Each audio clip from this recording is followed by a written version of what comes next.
Oh my gosh. I want to do this intro one more time. There we go.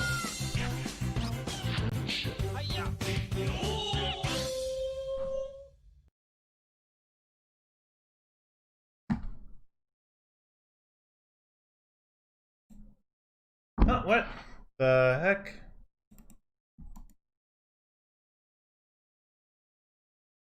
There we go. Ooh, whoa. How's it going, everybody? Sorry about the delay. Today was kind of crazy.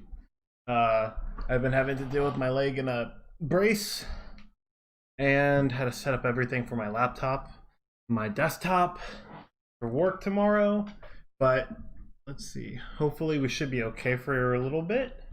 And if you've already read the title or you found a link of mine or something online, you already know that I'm working on part 2 of a game jam game for the Arduboy that I've been working on for a little bit.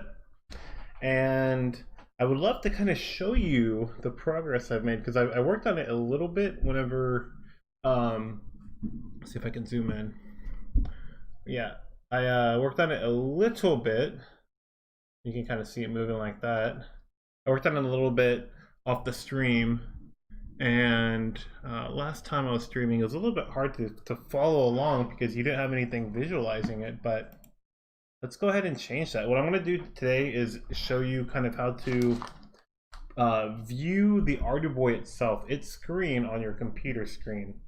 And so I actually wrote a little tutorial about this already on the Arduboy forum.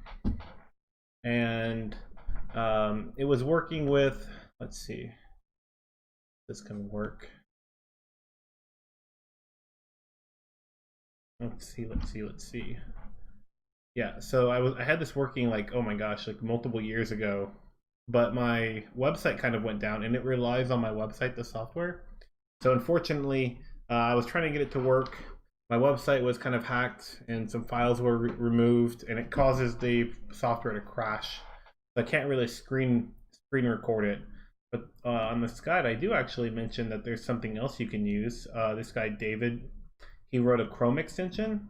And so I went ahead and I downloaded this Chrome extension, and it kind of allows you to do some stuff. Now I haven't, there is some code that is involved with working on it.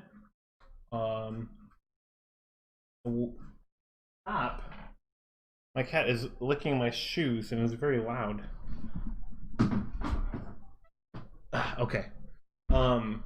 Yeah, so David, oh no, the screen's, yeah, he wrote some software, but just loading this on your computer isn't enough. You actually need to change your code up a little bit. So I'll show you how to do both. First of all, you want to download this from the Chrome Web Store. I've already installed it, so I'll just launch the app instead. And it's opening up in this kind of, I don't really like this window. Oh, I can move it. Ah, there we go. See if I can do this. Can I zoom in? Nope, I can't zoom in. Okay, but it does detect that there's an Arduboy connected to the computer there. So it just doesn't display anything here, which it will in a moment. But we have to tell the Arduboy to go ahead and display stuff on the screen. So it just takes a few lines of code to do that. So let me actually open up VS Code. And I did get the Arduino extension working properly, so I can compile from VS Code, and it crashes like 50% of the time. So we'll see how many times it crashes today. Maybe I'll switch over to the official IDE, but let's see. What we need to do is put this code here, serial.begin, and the setup function. So we'll look up setup and throw this in as well. And at the end of the loop, right before the Arduboy.display, right here, we're going to add this line of code too.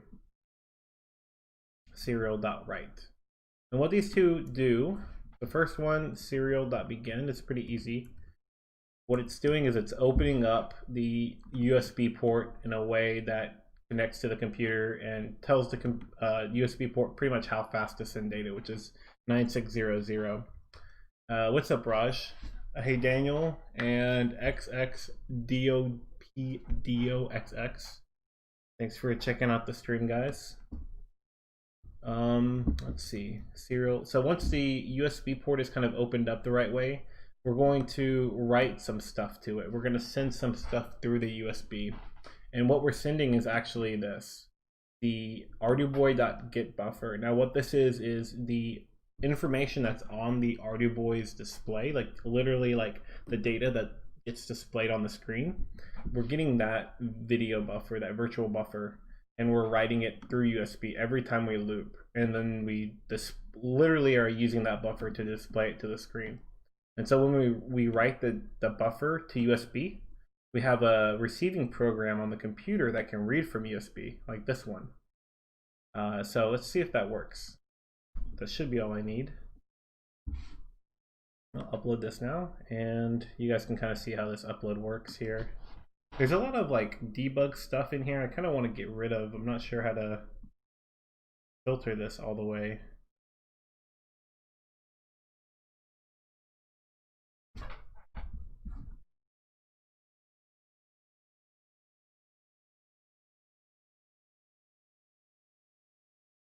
Oh, and I also made some popcorn. Oh, wait a minute, what the heck? Exit with code 1. Okay, so couldn't upload it. So maybe... nope, not that.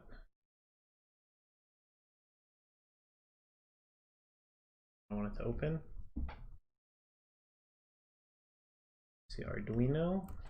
And then... select serial port. All right, now I think we can do it. I seem to have compiled it properly. I just didn't know how to upload. Oh man, and this is has so much text. I'd like to hide some of it. If anybody in the chat knows how to do that. Daniel says, can this also work on Linux? Are you asking about the Chrome extension to display your Arduboy on the screen? It definitely does work on all platforms that support Chrome extensions.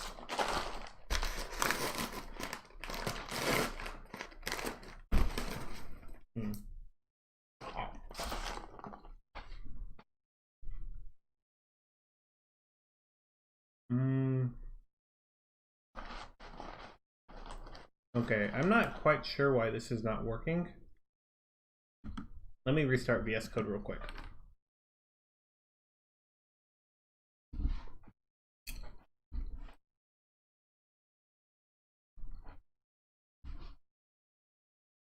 And I'll upload it one more time.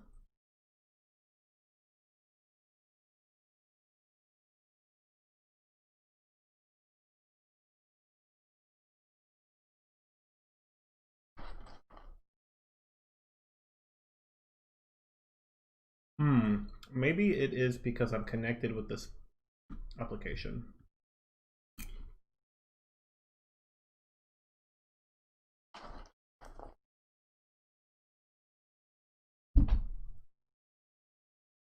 And I'm actually really excited to show you guys what I've done.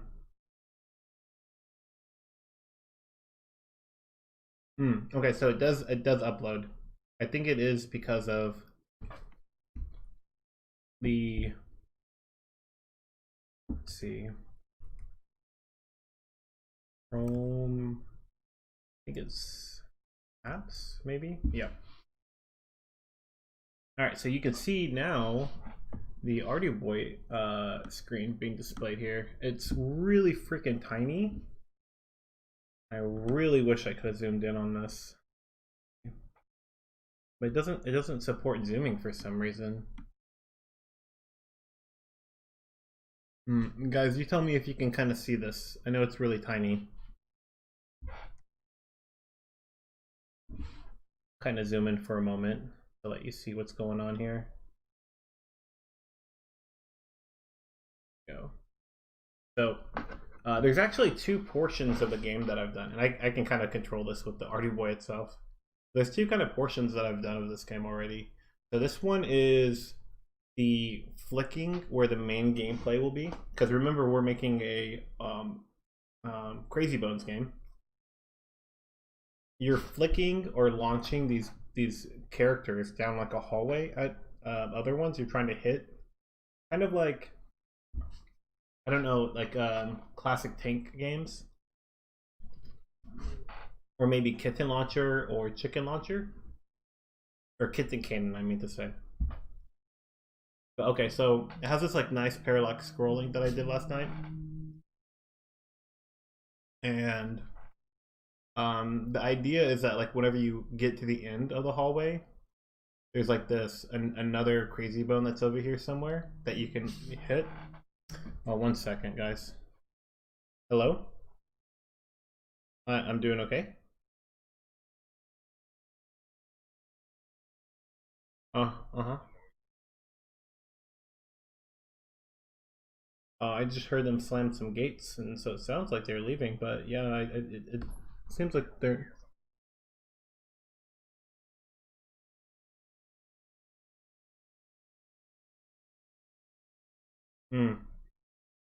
Right. Yeah, well, it just sucks because I'm like right next to the pool, you know what I mean? So I kind of hear it more than other people, but yeah, I can't hear anything now. Okay, thank you. Bye-bye. Oh.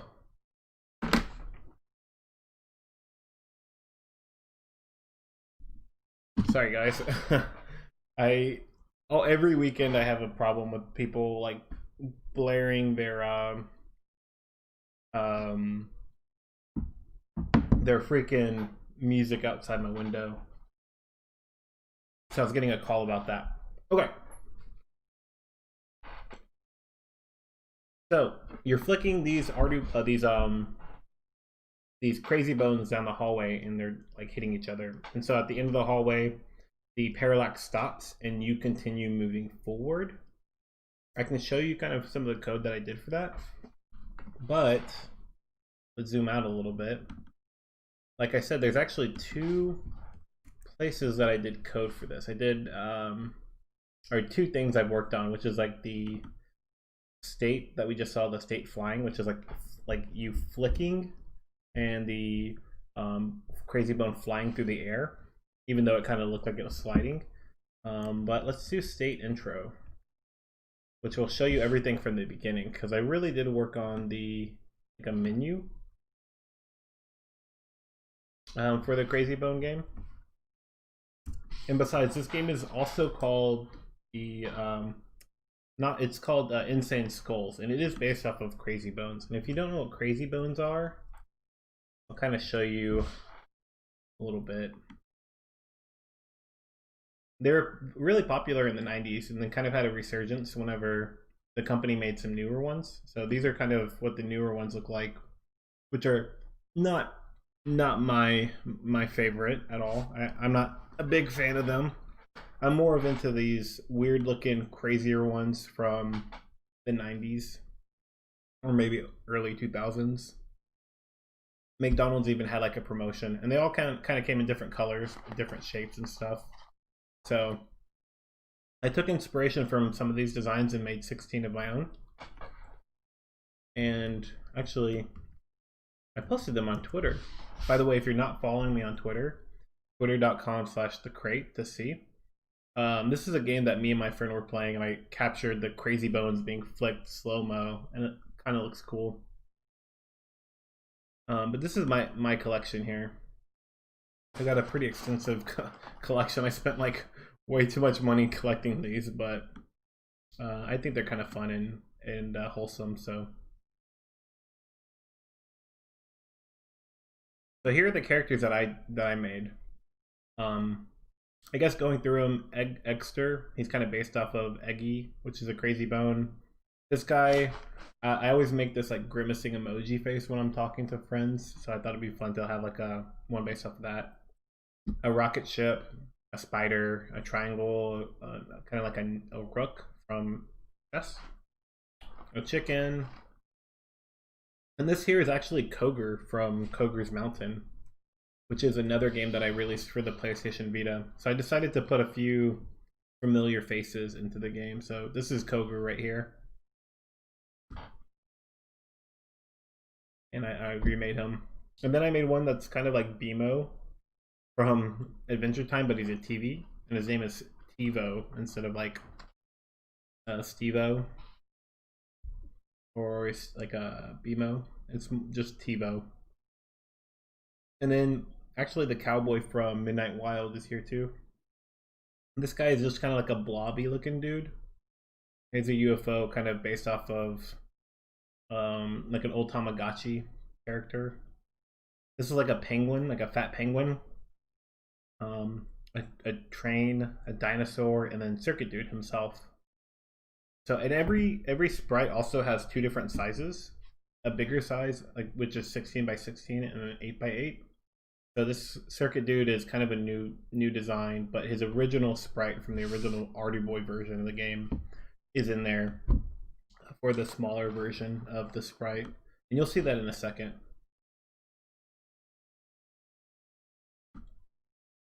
So let me pull this back up. Okay. I'll put this in its own window. I wish there was also a nicer way.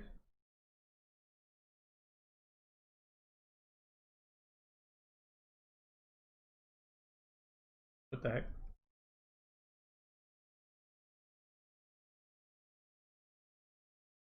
I wish there was a nicer way to zoom this in. I was thinking that there was. My screen mirroring software, you could easily resize it. But anyways, so this is Insane Skulls as it is now. I redid a little bit of the animation, the stuff that we did. I mean the menu stuff that we did last stream. But man, with this anti-aliasing, like this smoothing that this magnifier does, it kind of looks cool. But yeah, so you can choose 1 player or 2 player. And when you do that, it shows you the high score and oh no, I messed something up.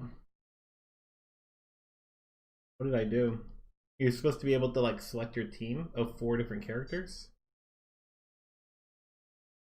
And you can kind of see like this is a spider guy, his name's Crawley, and then Koger. And then up here you have Dusty from Midnight Wild. I'll pick him. Oh.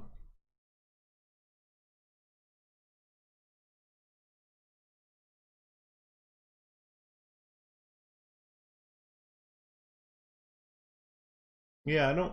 It's kind of going slow now. I don't quite understand what's going on.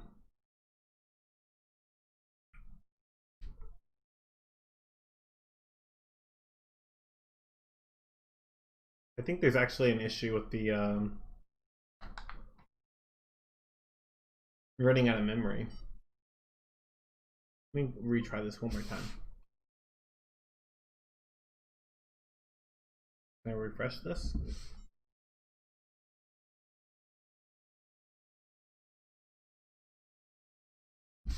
Nope. But okay, you can kind of see the character selection process here. And part of the game jam is like making games look like your games look kind of pretty. So what my goal is to have kind of a top view where you pick your character team. You pick your characters like that are randomly assigned. Like you get a 4 to choose from for each like slot in your team, and you pick a character from each group.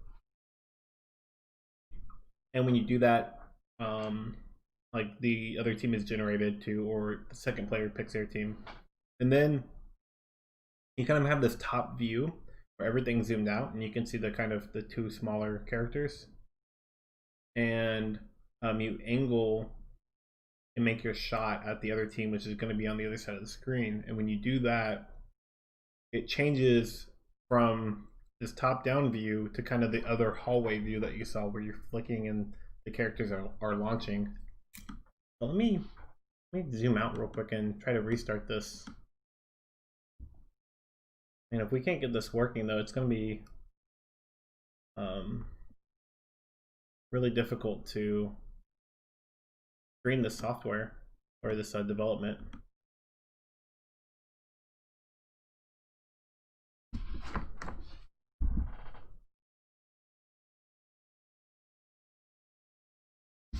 Yeah, it looks like I have to close that every time.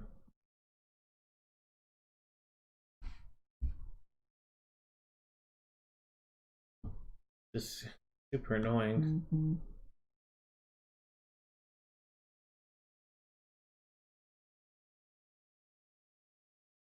Okay, so first of all, why is this happening?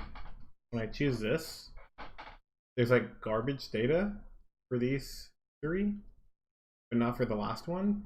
It's very concerning.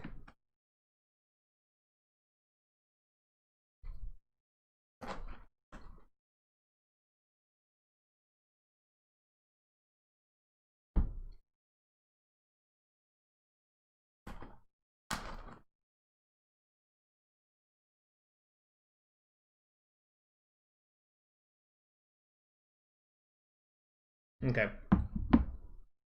I guess that could be the first thing I try to solve. Like, why is the first three characters garbage data? And they might not be, well, they might all be garbage data, but then this one might be garbage data too. So, let's see. I kind of use these different states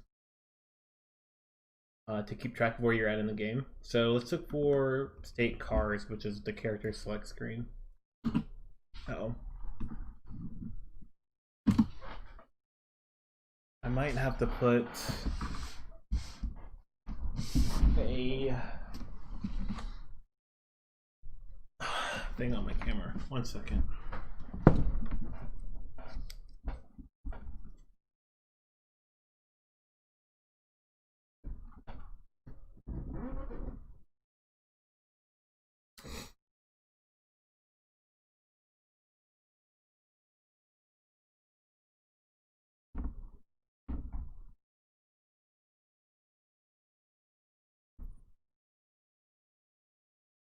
Oh no.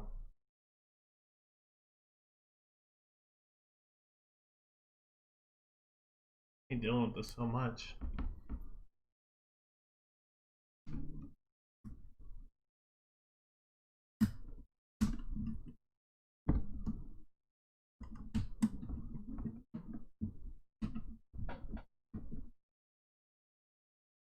Oh my gosh.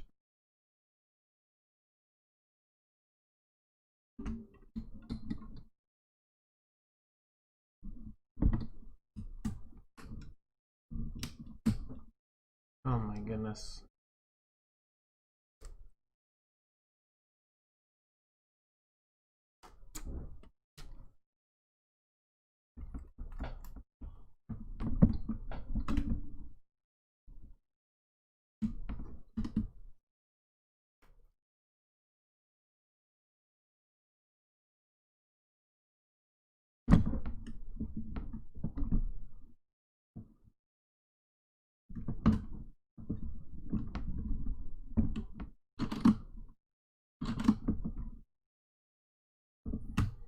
Mm.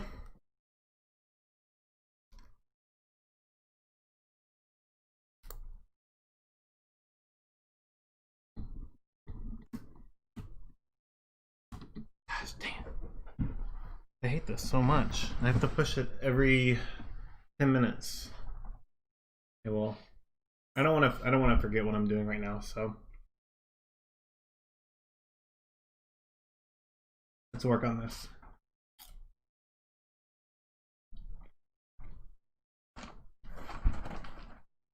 Okay, once you're showing the score to the player, you go to the state cars where they can pick their character.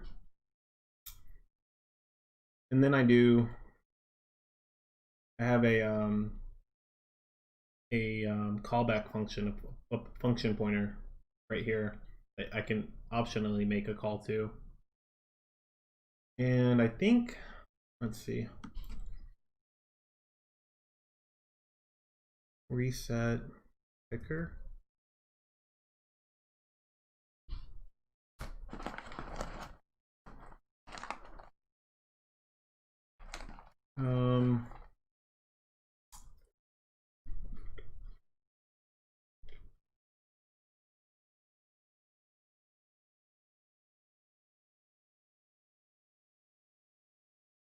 Okay, I have new game. Where is that called? In the main menu.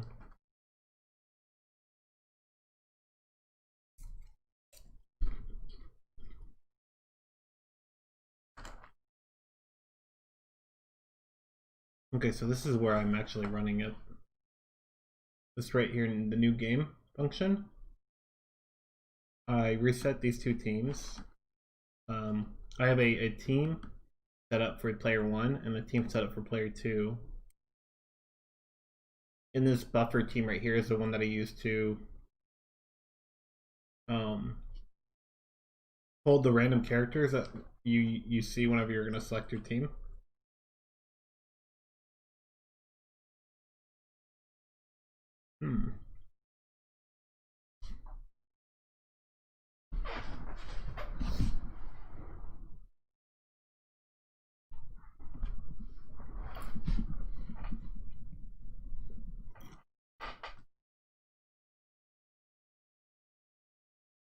So maybe player buffer is what I need here.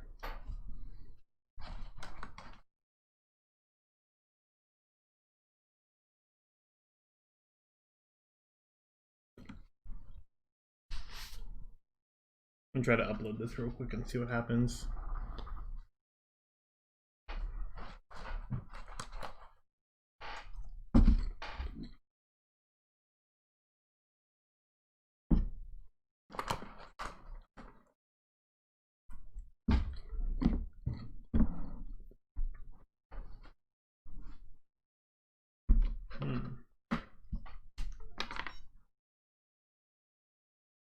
Nope, still garbage data.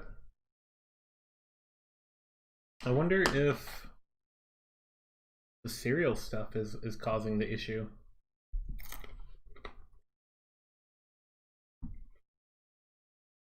Let me just, for kicks,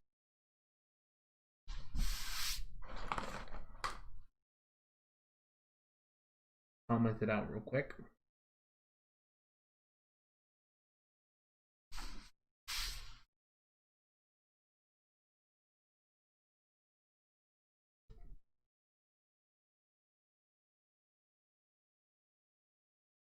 Yep, still garbage data.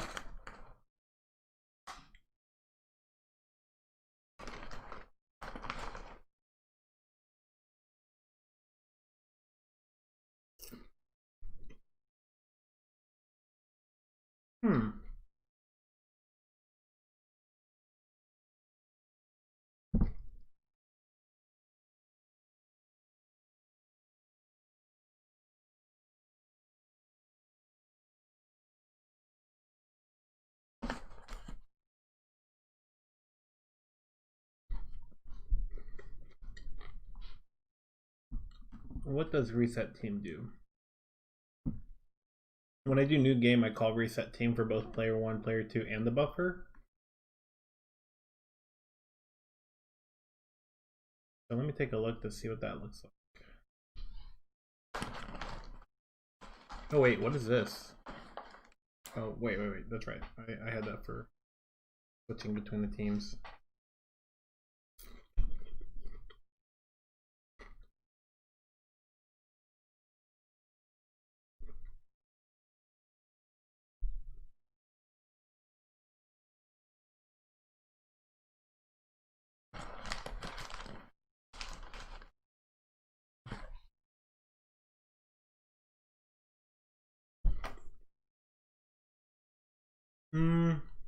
Let me try this. Let me try resetting only 2.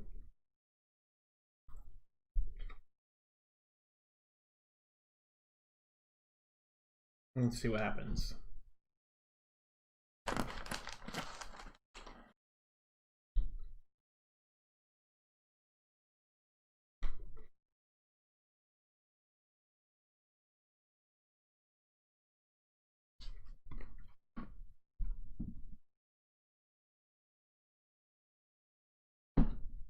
Yeah, but it does look like it's the issue. Because now I see one less.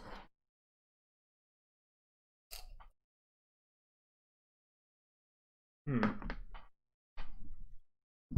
It was 3, but I think it needs to be 4. Because there's 4 characters on each team.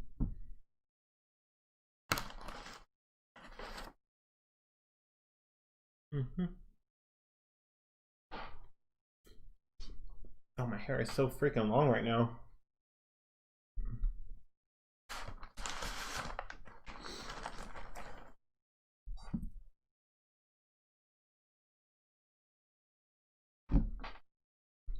So successfully I've been able to introduce garbage data into all of them.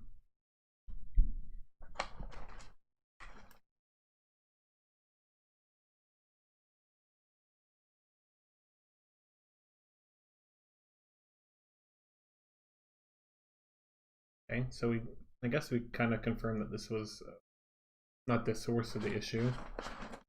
Randomized team. Take a look at that.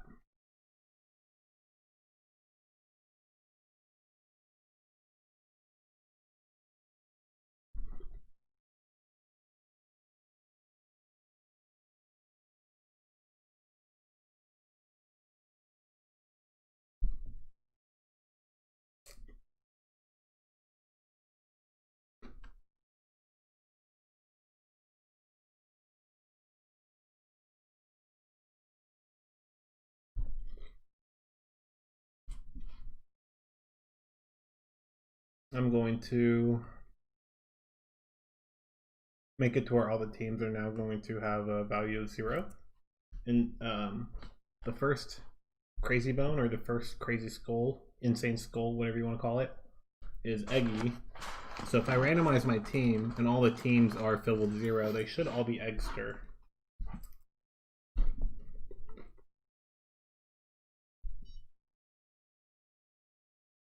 They're not. So it's like randomized team does not seem to be called for team 1. For the very first team, I mean to say. So when we call new game, I'm not sure if it's doing it here or if it's erasing the data somewhere else.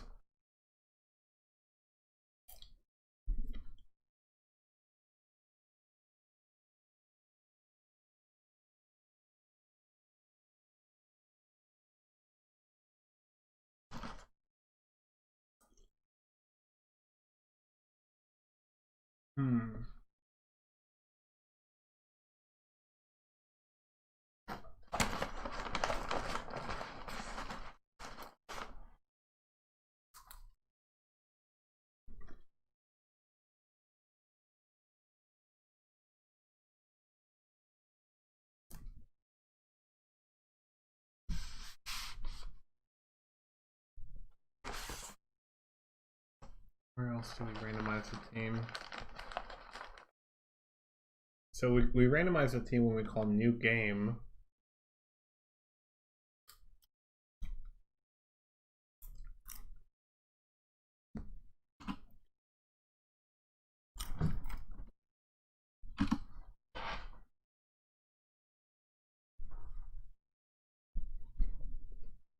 Okay, so if you're in the menu and you go look at the high score, it'll reset all the stats and everything related to the game. And then from there, whenever you're in state score, show score appears. From there, you can go to state cars.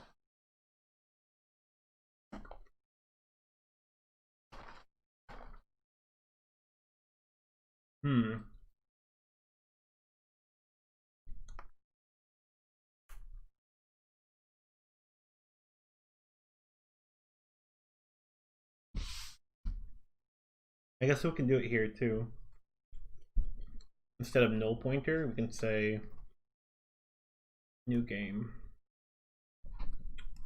I think that should work.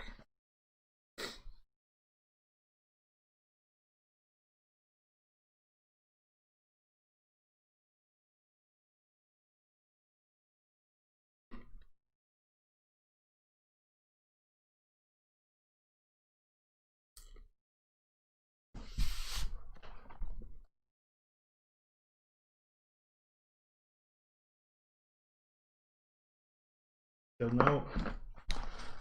Still did not change anything.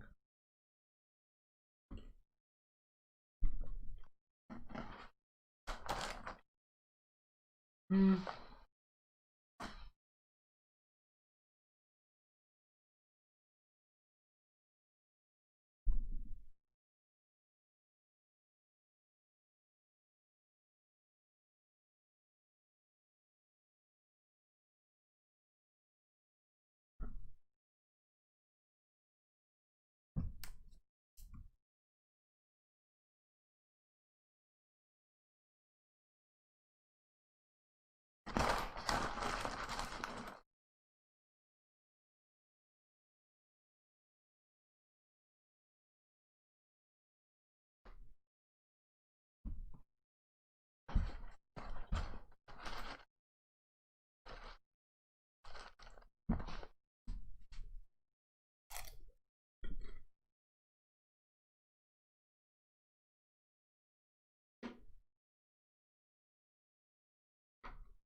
Hmm.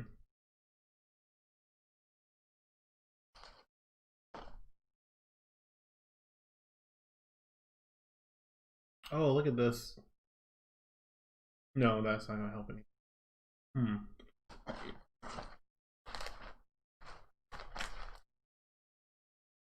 Maybe when I do randomized team, I can also do the debug. I'll do sound, which makes a noise, and the pitch will be sound tick, and then duration will be sound long. Just listen for it.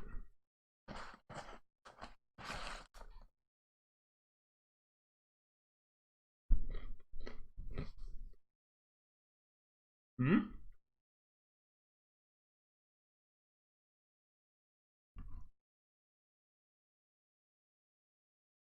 Sound menu pick. My bad.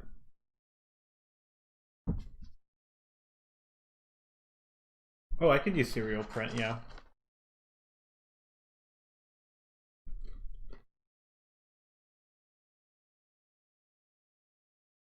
But I'm actually worried that VS Code might mess up if I do that.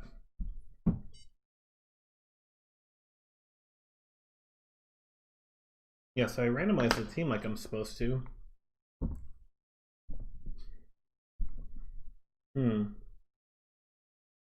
You know, I think, let's see, down here at the bottom, what we can do is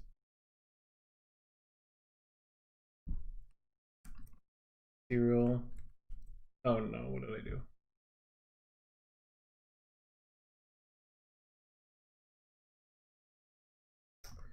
Serial dot write, and I will write out the first character on the team,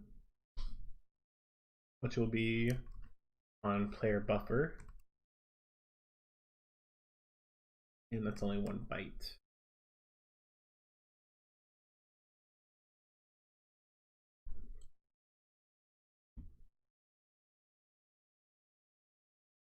And I'm gonna have to open that.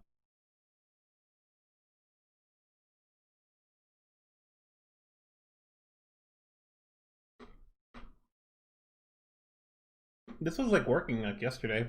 I don't know why.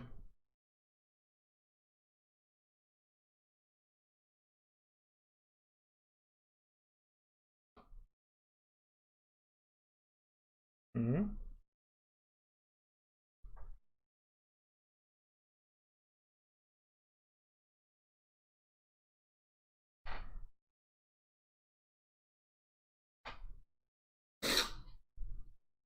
Serial.write.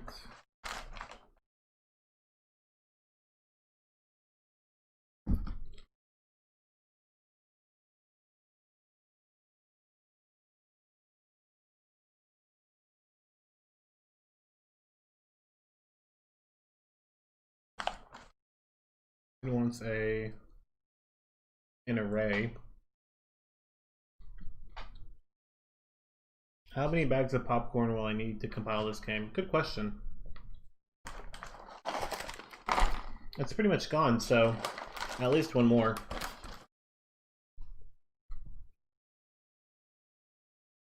Wait, isn't there like a serial write int or something like that? I can just use that.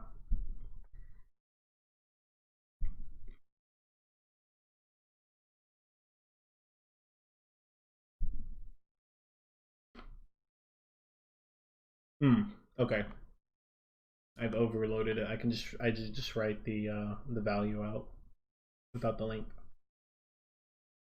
That's what I want.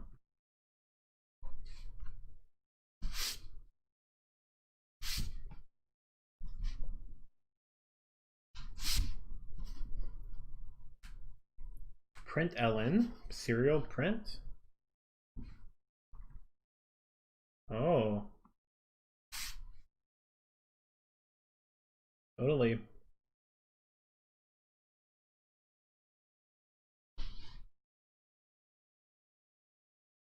And it looks like there's nothing being outputted for some reason.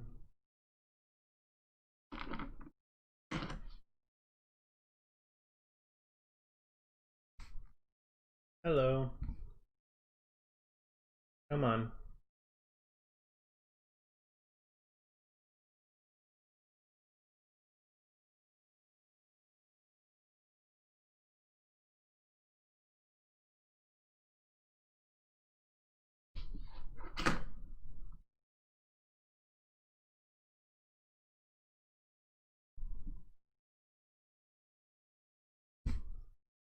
Yeah, let's do print ln.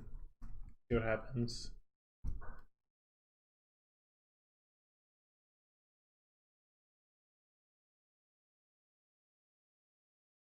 Maybe that's what we want.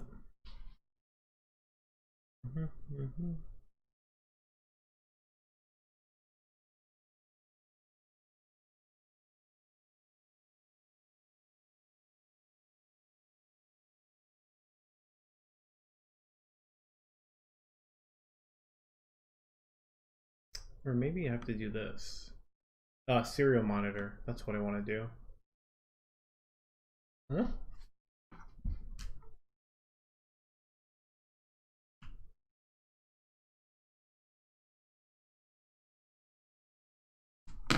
Alright, actually, maybe I should just use the Arduino IDE. Might be the best way to interact with the debug info.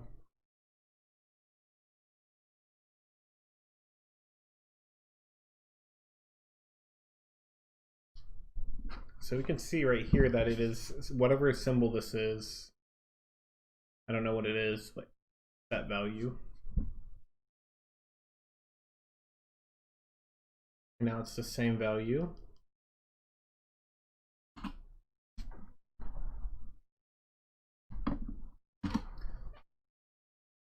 And now it's blank.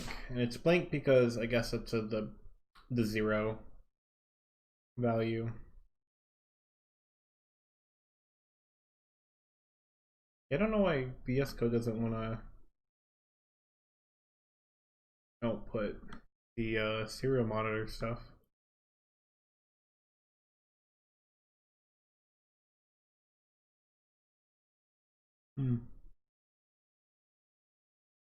But okay.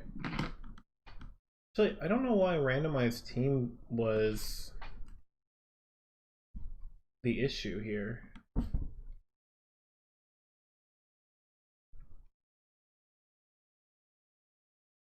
Well, I mean, no, randomized team was fine. The issue was reset team. Like skull blank is supposed to be. It is supposed to be invalid data. I'm basically setting everything to out of bounds to reset these arrays, teams arrays. The skull blank. I reset them to blank because I want to randomly fill them in like let's say team 1 is like buffer in this function. Randomized team, what it will do is it'll try to pick random characters and throw them into this team. So you'll have 4 randomized characters. And then it checks to see if the team has that character already. Picked is the character value. So if picked is in team, then we're gonna say picked is new. But we have this whole second team that we're including in this randomized team because basically you have 2 teams whenever you're picking your character. You have your team that you're literally filling up with characters, and the buffer team that you're trying to select. And so since I don't want any characters to pop up multiple times, like if it's a random set of 4 characters, I don't want any of them to duplicate, but I also don't want them to exist within your team that you've already selected already. And just to kind of illustrate that, I'll turn back on the serial, the video buffer being written to the serial port. And I'll kind of visualize that with this web tool thing.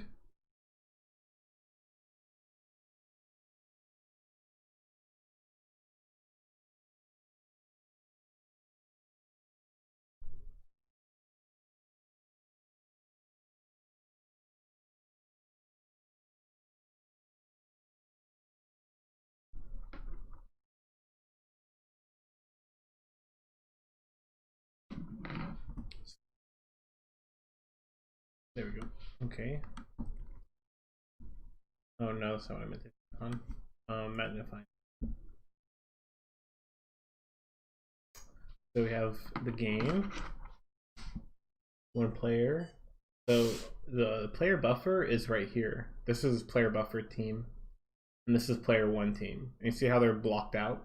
That's because skull blank has this picture when you zoom in, and then this picture when you zoom out. And so when you select a character, their portrait, their zoomed out picture will appear here. So because goal blank already exists within this team, when I randomize this team, it should not appear. Doubly so because I choose 0 to 15, like the random number set. In fact, 0...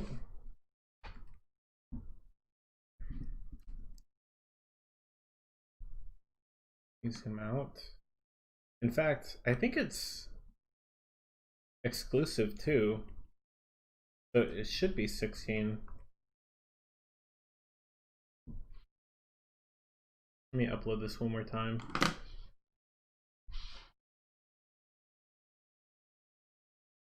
Maybe that's why I've never seen Circuit Dude appear as a playable character, is because he's like the last character.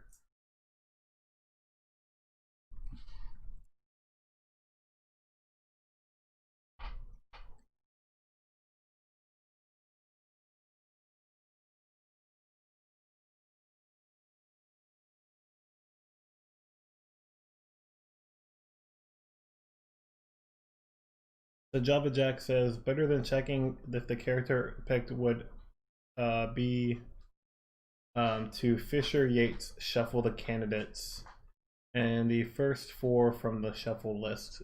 Yeah, maybe for picking a single team that would work, but because you have to actually compare it to a second team, I don't know if that's the best way to do it, simply because I'll show you.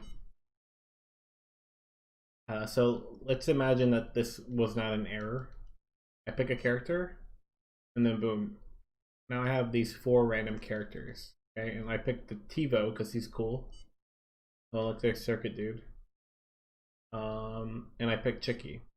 So the next character that I can pick, you could say that I randomly pick.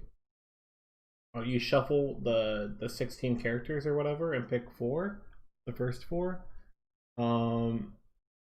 It would it would prevent things like, you know, this triangle guy. He's appeared before in this list. It would prevent him from appearing twice if we use that same shuffled array. And if we don't use the full shuffled array, then somebody like TiVo could still appear in this list. So I think this is kind of what we have to do to get the results that we want. But also take a look at this. They all have their own individual stats. Isn't that kind of cool? The stats are floaty, stable, and bounce. The floatiness is like the propensity to stay in the air after you've peaked. So like the negation of gravity. Stability is like your defense and like how easy you are to topple over. So somebody like this triangle has got a high defense. But like the raptor character has a smaller one because he's got little tiny legs compared to the base of the triangle. And then bounce is how bouncy it is. So this rocket, right? Rockets, when they hit something, they explode. So it's got very little bounce to it. But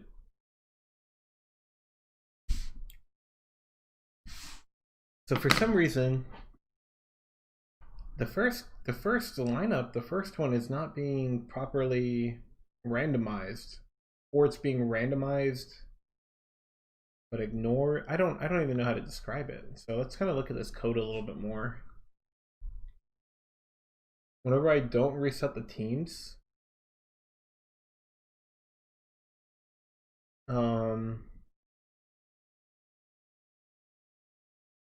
actually, let me see. Reset team. If I don't reset the buffer, what happens? Rid of that. If I don't reset the buffer,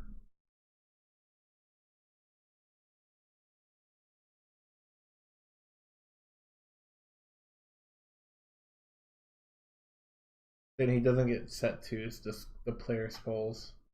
The skull, the blank skull, like the blank character, or like garbage data, like a placeholder.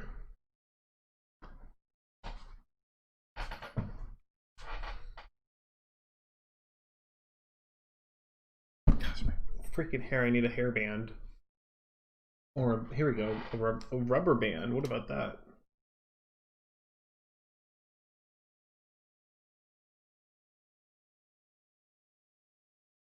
There we go. Perfect. Okay, ingenuity. Okay, so if I don't reset the player buffer, it's still garbage data, which is what I expected.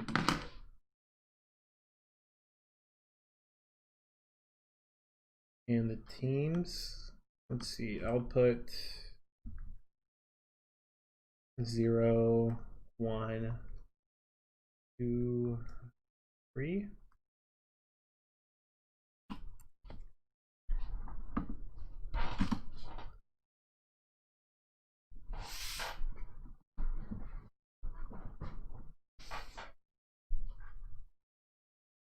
I swear, this was working like a few nights ago. I don't know what caused it to do this.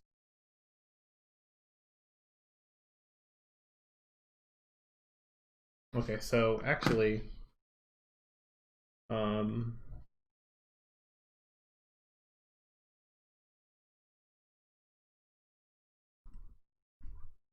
actually when I did this, it still had basically these values. It still was skull blank, a placeholder value.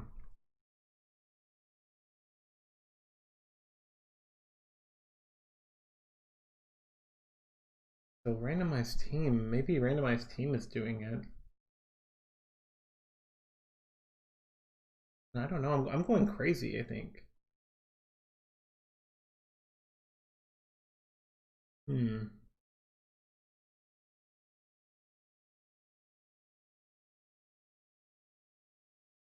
Okay, I guess I'll leave this as it was, and then I'll also remove randomized team. that I'm not randomizing the characters.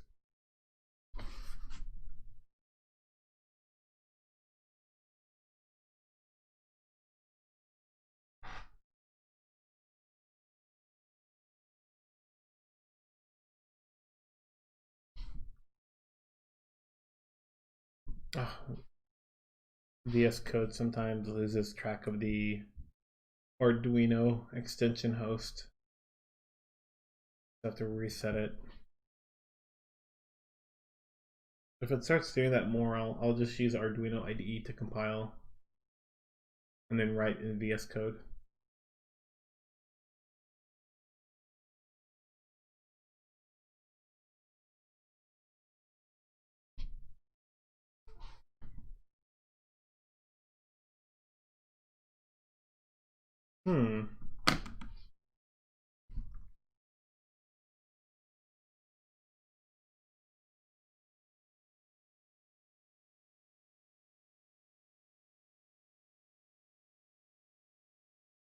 So I've commented out here as well, randomized team, and it's still full of garbage data.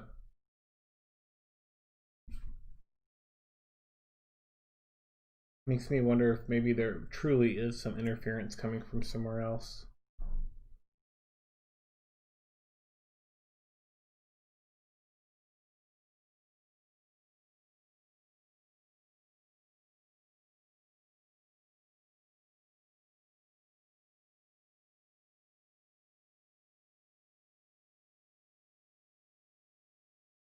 Yeah, still garbage data.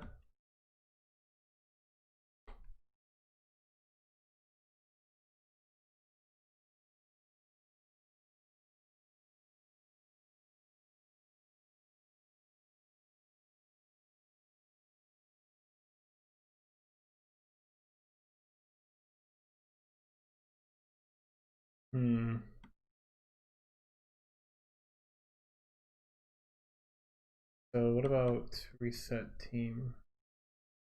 Actually, yeah, I'll just look at the definition for reset team,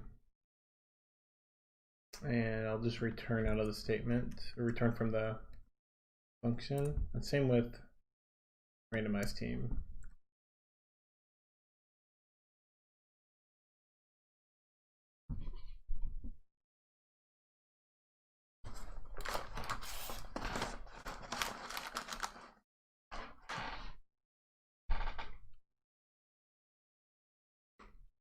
This will be the true test.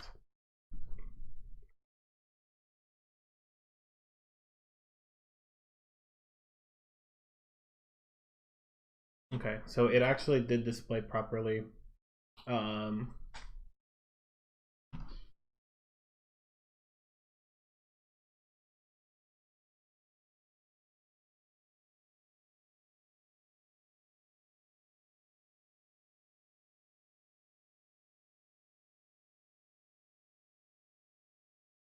I forgot I can do that. Yeah, so it did display this data, 0, 1, 2, 3, which is the first 4 crazy bones, which is good.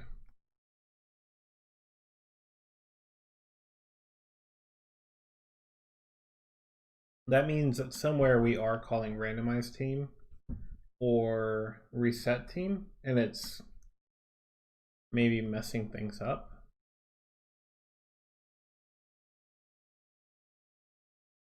Let's look for reset team. I think that's probably the better option to look for. So when we do new game, we reset the teams and then randomize the buffer.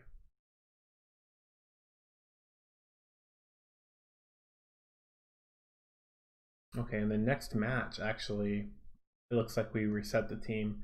Ah, yeah, okay. We reset the team in next match, the skulls, and then we call next match here in new game. Of course. I added that last night, I think, or yesterday, which is why, there we go. It should be up here. before the teams get reset. Okay. Okay, dang.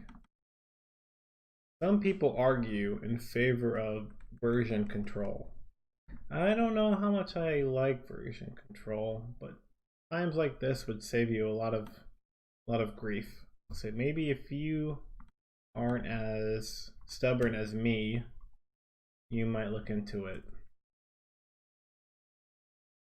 Let's see, Chrome apps.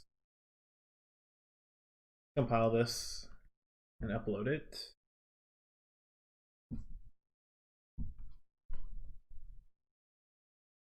Oh, by the way, guys, I hit 50 followers on Twitch, which was awesome.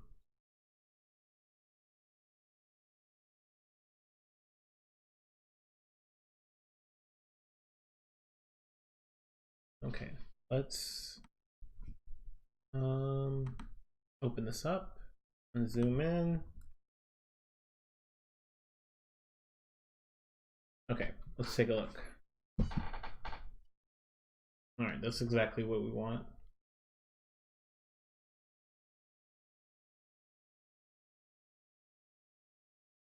Cool.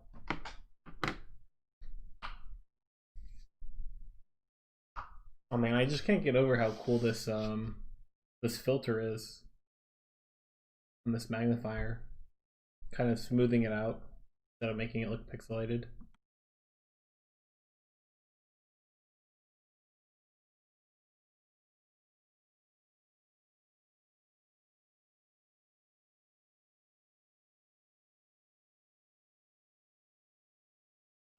Let's turn it off though for now. Ew, it's all pixelated. I mean, blurry. What incarnations?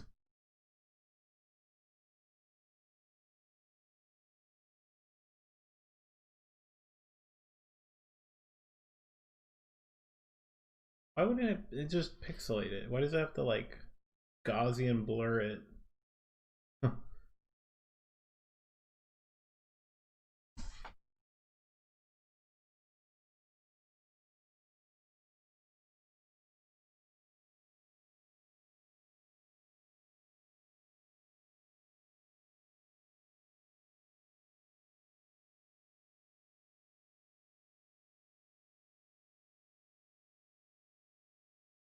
So I think the next part is pretty simple and straightforward. So once you pick your teams, it takes you to this little like versus screen. Team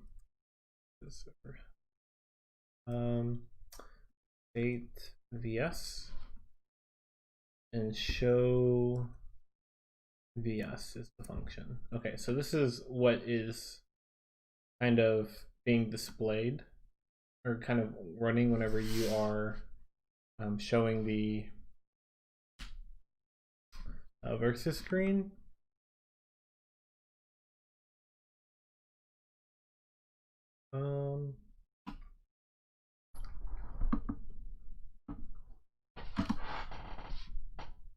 But after you click like OK or the A button, it takes you to the state aim, and I haven't implemented the aiming yet. So let's do state flying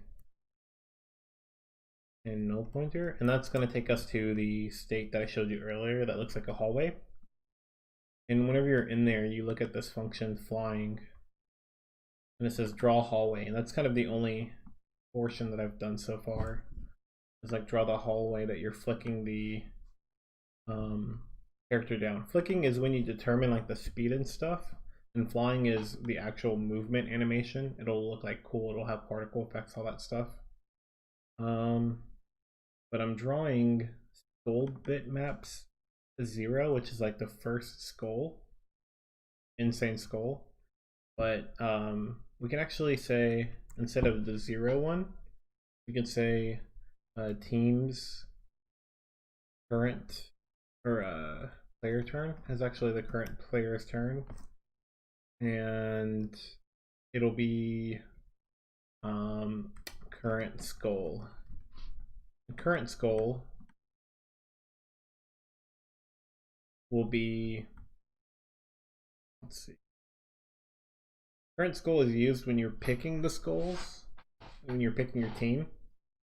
But let's see, state blank. Let's add a function in here. Let's say current skull equals to 0, because it'll be the first skull on your team. And upload this.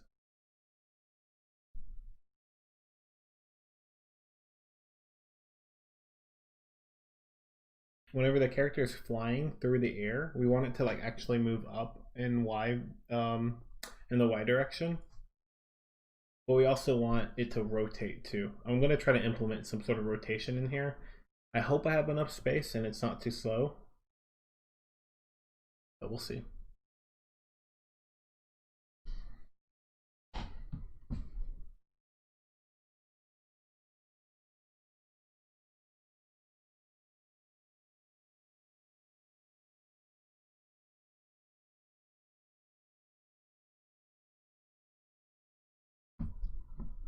Okay. Let's zoom in again and see what it looks like.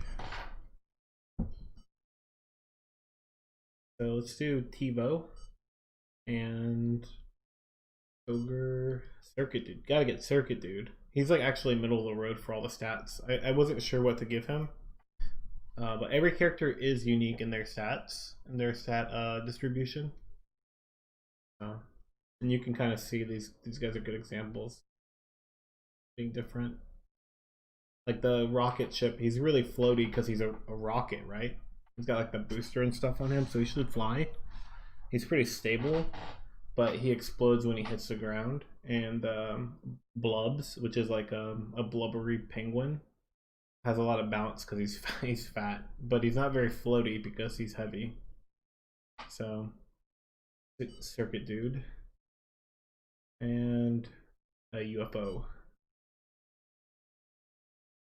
Cool. Oop. My bad.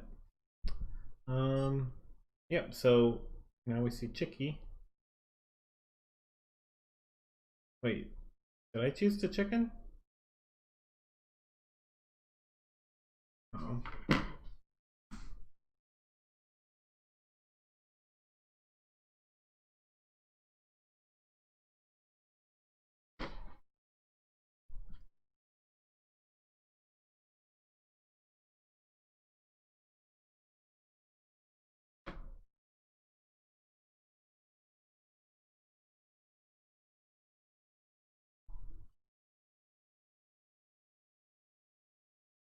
Okay, Eggy will be first. Or Eggster, and then UFO, and then TiVo, and Circuit Dude. Alright, so I have the Egg Dude right here. He's first on my team. So whenever we go to the next screen, since it's going to be my turn, it should be Eggster. It shouldn't be this guy, Blubs, I think it is. So let's see. Oh, it's the rocket ship. So it's not my character. So I think one thing we also need to do, so good thing I checked that.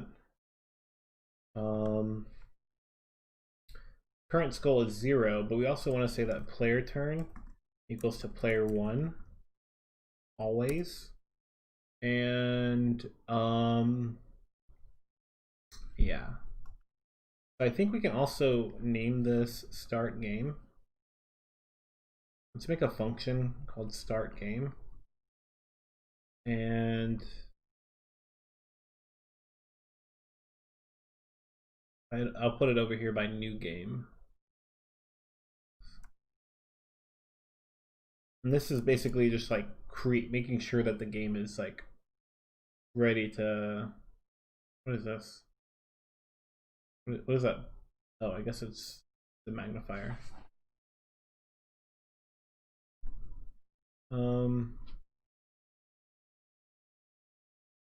Yeah, so start game will, I guess, ensure that the game has all the stuff ready, like the correct player's turn, correct skull. Um, hmm. So, let's see, distance. So right now for the draw hallway, I have this left and right button press defined to increase or decrease your distance. Um, but I also want to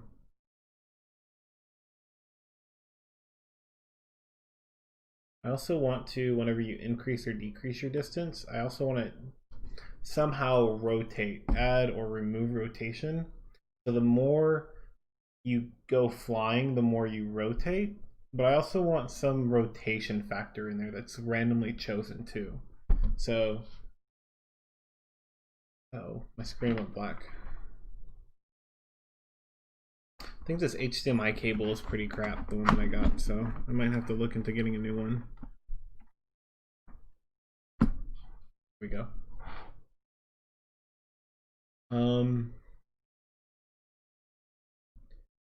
Let's see. What was I saying? Distance. We want rotation, but we also want a rotation factor that's randomly assigned. So let's do car rotation factor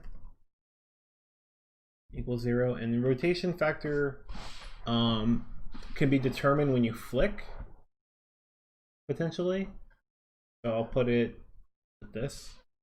These are determined upward force, forward force, and rotation factor are determined when you flick.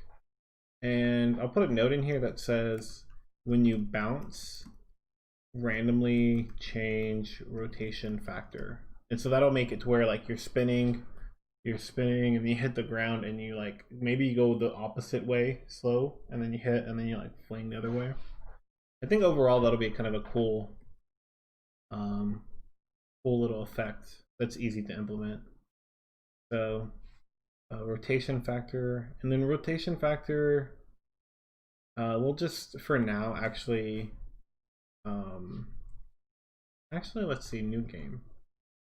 Nah, let's just assign it up here. And I think somebody on the forum for rap probably.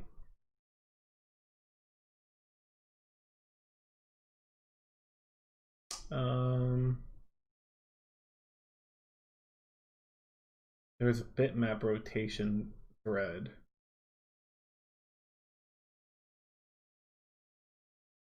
Hmm.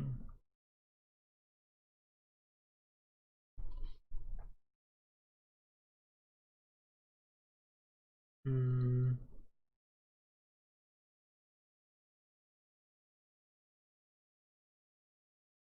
Ah, okay. So this is what Farap was saying. I saw this on the forum a while back, I think. So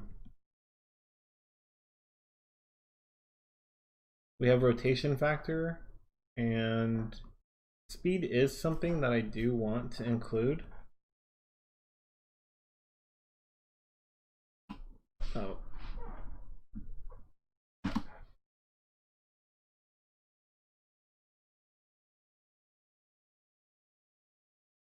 And so is car rotation. And next match.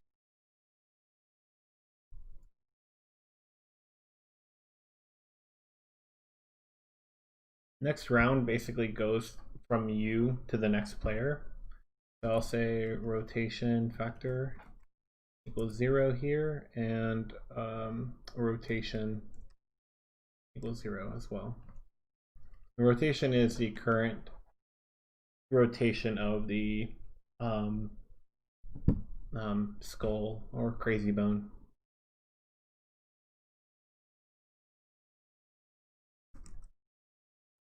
And so here we have the distance. I'm going to turn off this code right here, which is like the background.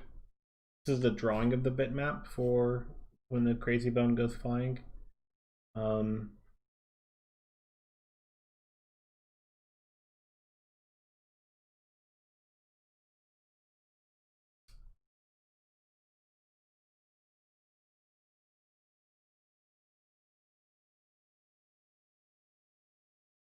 So instead of this,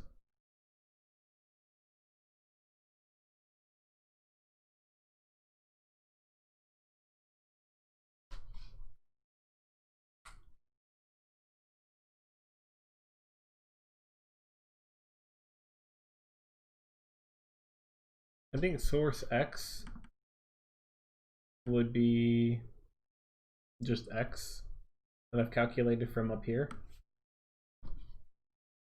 And source Y is 40 for now.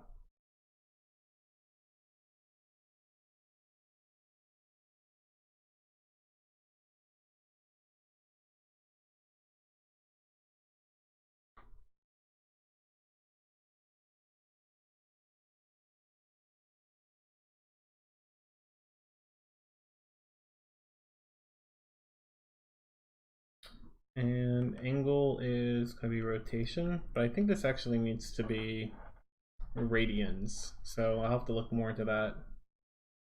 And bitmap, of course, needs to be.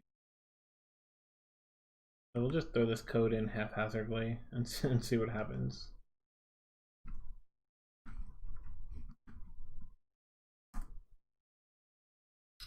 Arduino sine cosine.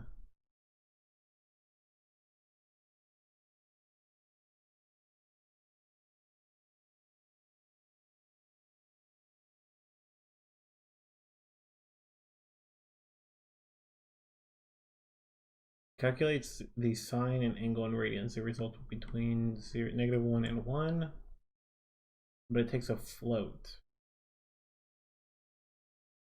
So maybe rotation needs to just be a float for now. And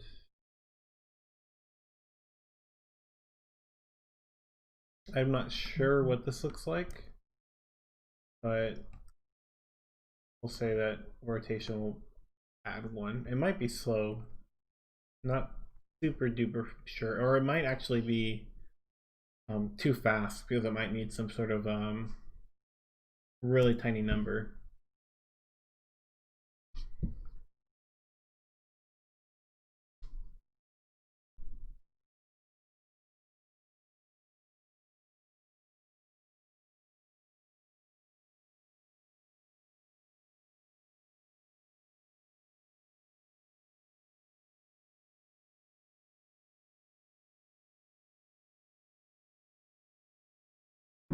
Okay.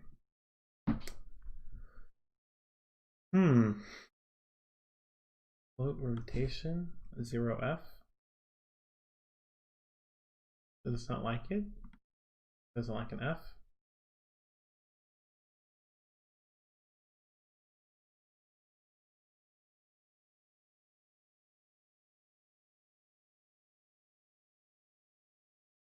Okay, so Y is 40. I don't know why I put Y. I literally said 40. Oh my gosh. I can't type. Okay, I'll just do this. 40, 40.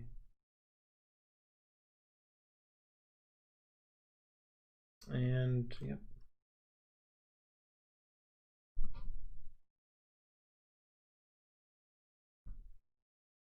I hate how verbose this is. There's so much text and it doesn't go to the bottom.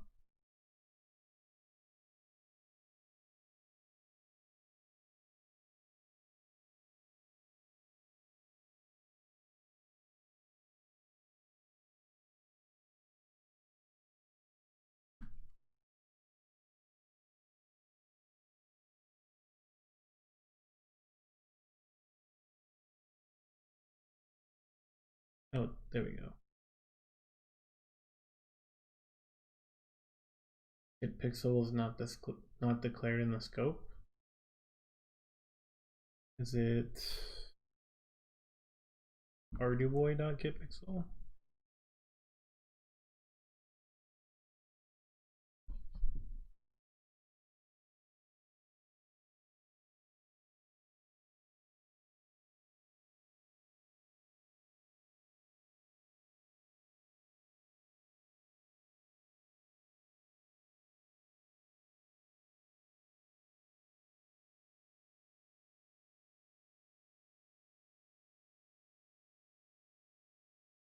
Hmm.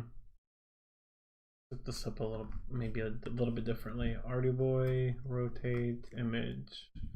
I remember somebody complaining about um, using radians on the forum.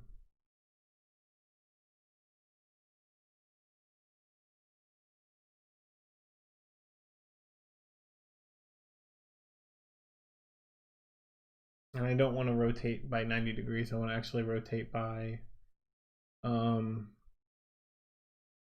what's it called? By radians, like a set angle. Mm-hmm.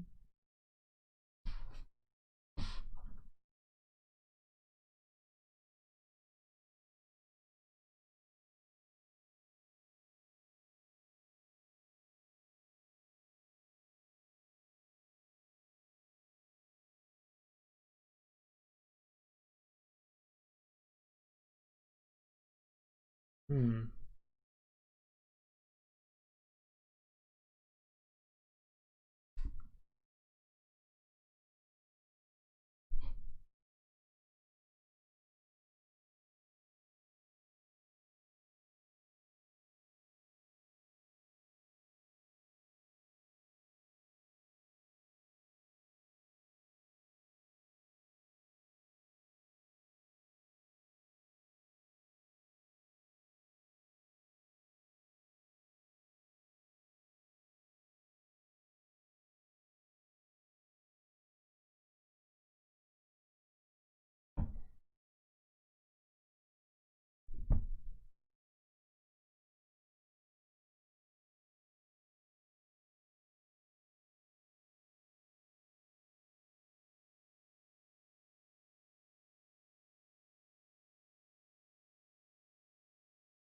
Hmm.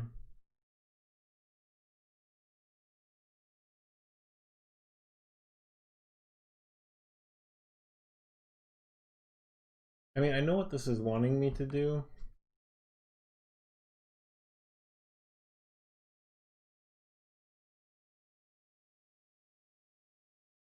I need to read the specific bit value at X and Y of this.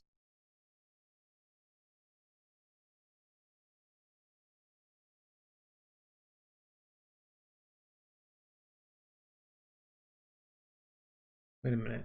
Am I reading this wrong?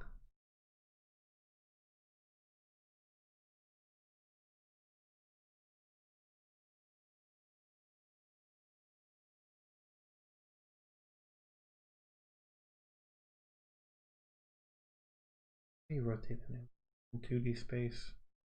Hmm.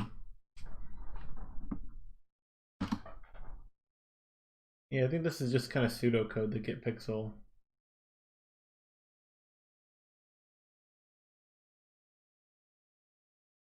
Unless there's an Arduboy get pixel bitmap function.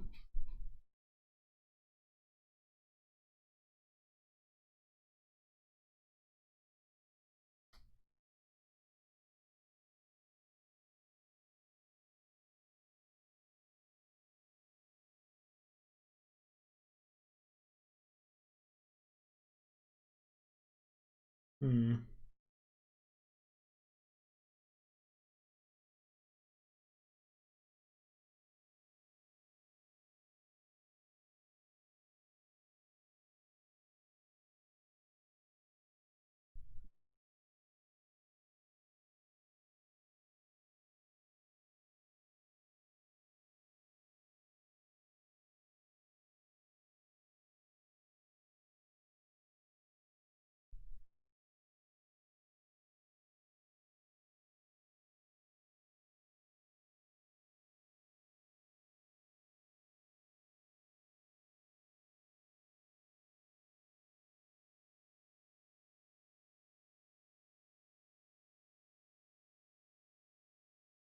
Man, maybe I'm terrible at this. I guess we don't really need to work on this now. I can do it later, but Dang, yeah, I'm pretty terrible. What the heck? So we have this x value, which is calculated right here. And I also want to do a y value as well, which is the height on the screen that the dude is on. So right now it's just 40. I'm gonna replace that with y. Let's skip the rotation for now. I'll come back to that later. It's not a big deal. But the height though, we do want the flicking to have a height, and kind of like the distance, we'll say if you push up and down, then height is going to change. So if you push up, height is going to increase because you're going higher in the air. Now,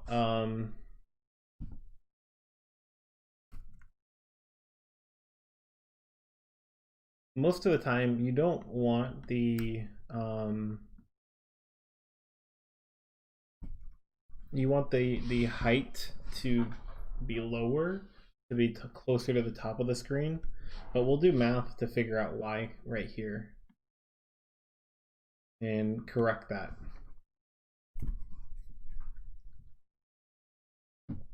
So for instance, well, let's make the we'll make a new variable here called height, and it needs to be an int, I guess, too.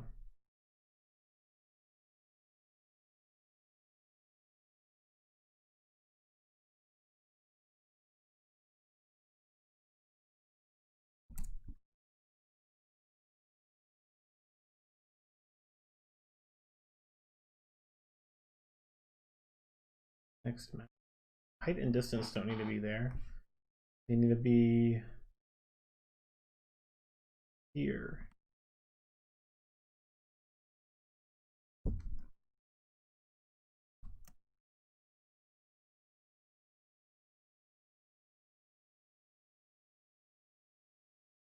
Oh wait, maybe that.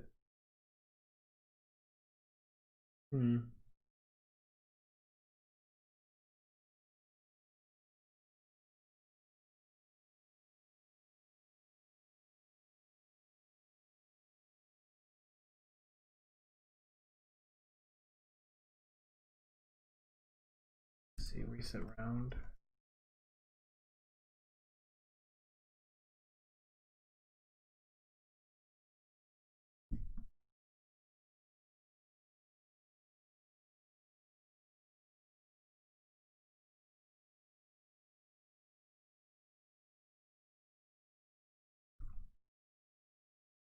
Okay, so I guess we're taking care of that height value.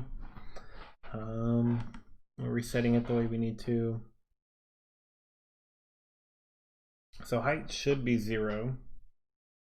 When you push up, height will go up by 1, and your baseline is right here. So we could say something like 40 minus height. That could work, but we should say like skull y offset and define 40 up here.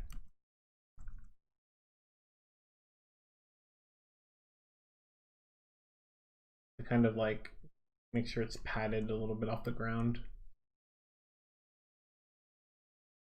So that will create the height that we want that's moving.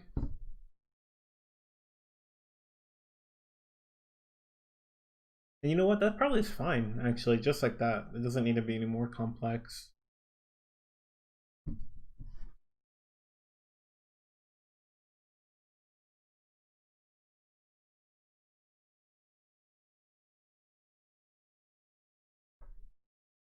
Rivelox, thank you for subscribing on YouTube. I appreciate that. Thank you so much. Okay, so height is determined here. X is determined.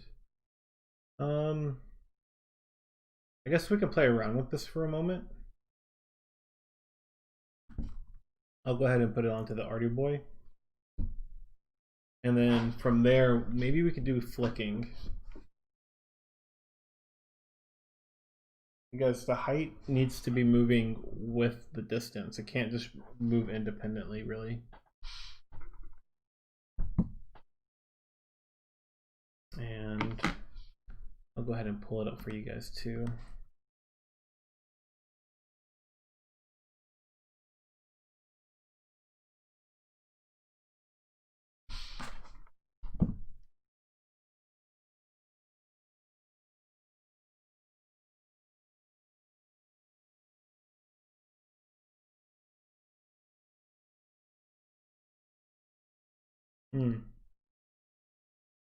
Okay, so yeah, we got to make sure we do height cannot be less than 0.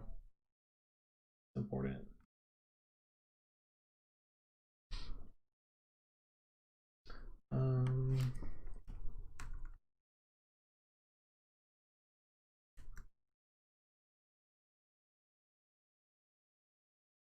And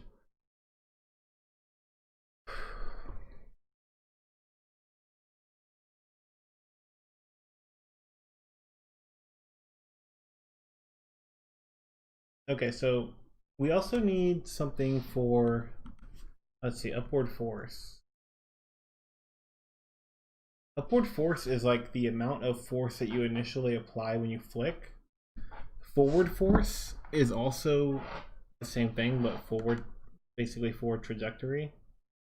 And maybe I should rename these to like flick, upward flick, and forward flick.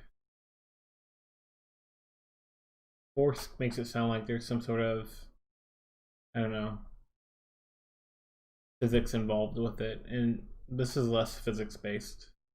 I mean, it will be physics based kind of, but it'll be like my naive understanding of physics. So I'm not the best at it, but so you have a force that's applied by flicking, but you also have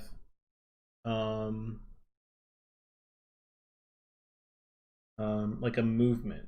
So for your forward flick, right, if you're flicked forward, you have a speed associated with that, and speed can diminish over time. You also have a rotation associated with it.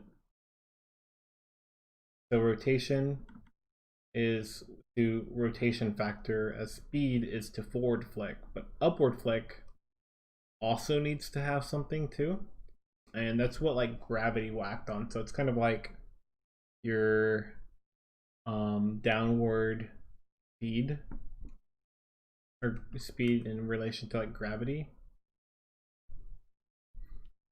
So let's see, I don't even know what that would be called. That's how bad I am with physics, I guess. Speed due to gravity.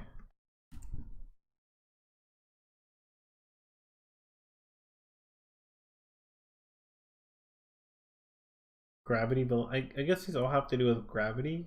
Fall calculator. I'll call it falling, or maybe fall.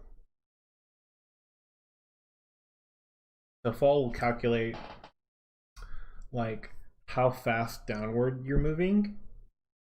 But then also, if you hit the ground, right, and you're gonna bounce, then fall needs to be inverted and flip. And the reason why I thought about this in the first place was because of when height is less than 0, what it effectively means is that you've bounced on the ground. You're like hitting the ground, right? So fall needs to become 0 minus fall, which what this will do is if fall is like 10 when you hit the ground, like if you're flicked in the air and you're at 20 and then 19 and then 18, 17, 16, and by the time you hit the ground you're 10, then it will flip and be 0 minus 10, which will be negative 10. And so you'll actually bounce upward. You'll fall in a negative direction. You'll actually fly up in the air. right? So then it'll be like, I don't know, some other kind of, what would happen?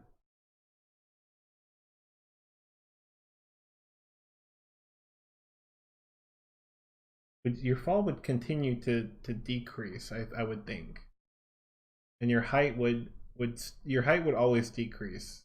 No, your height would increase or decrease depending on your value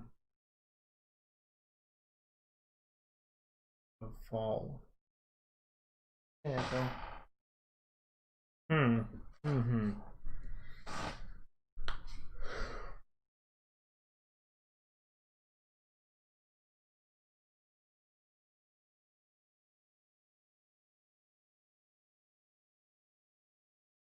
So I do have a bounce. What the heck is going on here?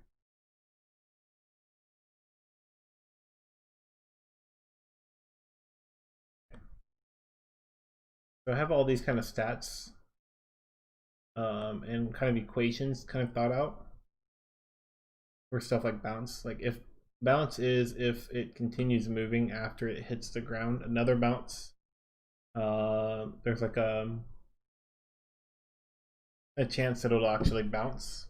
If there's such a small chance that it'll bounce, it'll just like hit the ground and kind of slide.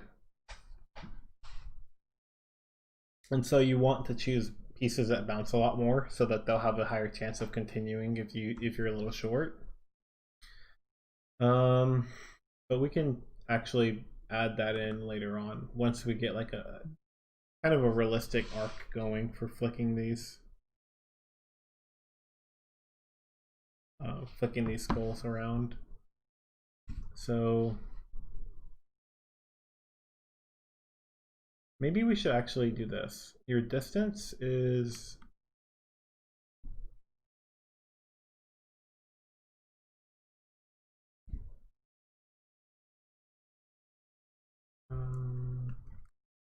your distance starts at 0, which is what it should be.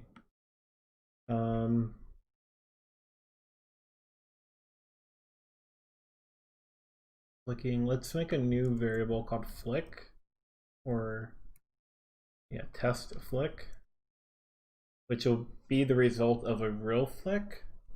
So we'll have forward flick equals to, I think I want to do between 0 and 100.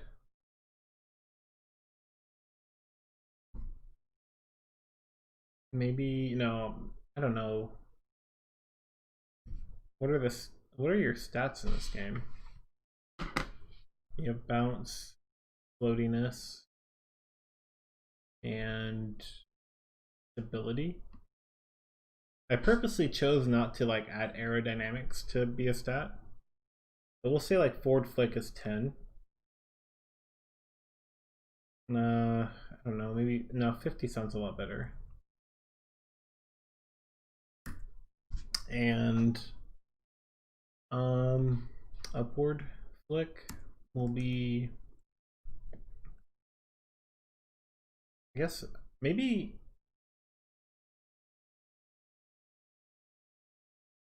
it's not best to just do a really big one. Maybe it's good to just do a small one for now.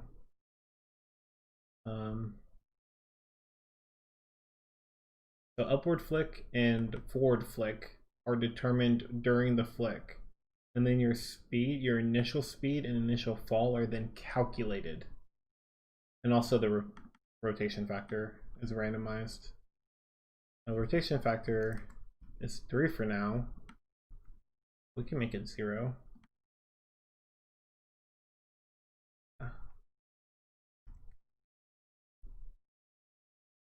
We'll just say rotation factor equals, I guess we could do this for all of them too. But I want to be a little bit consistent. The rotation factor is not going to play because we're not going to actually rotate anything right now, so it's not that big of a deal.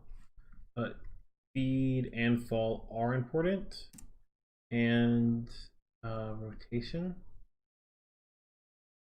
is also calculated here as well. even though, like I said, we're not using it. So, I guess organizing these might be a little bit helpful too.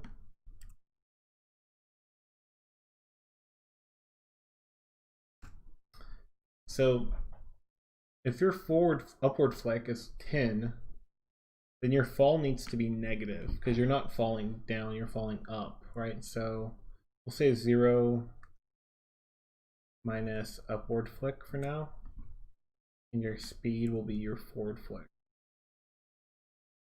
And instead of left arrow and left button, I mean to say, left, right, up and down, controlling your height and distance, we should automate this a little bit. We'll say that distance plus equals to speed, and height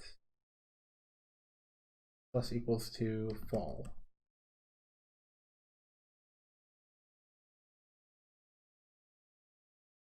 And of course, gravity will be needed, but maybe we should comment that line out for now. In fact, we'll comment all this stuff out, like the manual control. And draw hallway is done in flying. Flying is done in state flying. State flying is this. When we do start game, we'll say test flick here. All right, let's go ahead and upload. What should happen, since we're not doing the height equals to anything, we're not setting that right here to increase or decrease. What should happen is the crazy bone should just slide, and then we'll worry about this.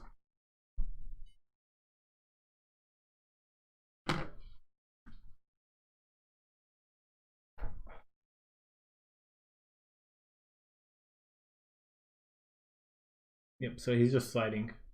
Huh. That's good. That's good right now. But his speed is like super constant, right? So we want to actually decrease the speed over time. So as we increase, and we'll do like speed equals to something, but we'll also say that fall equals to something. And this is gravity right here, and this is friction.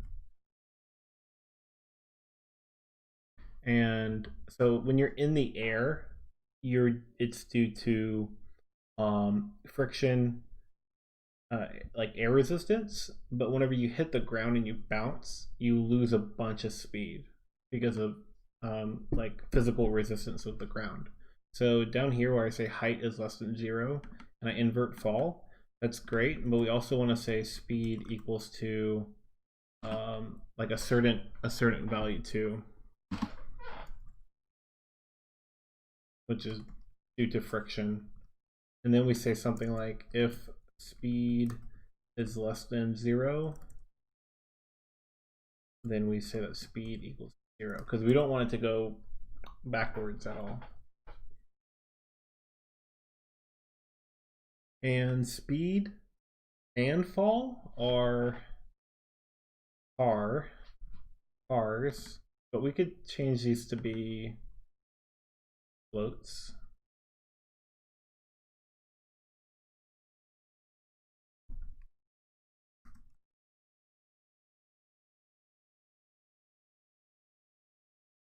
And I have here a max speed. I don't like that.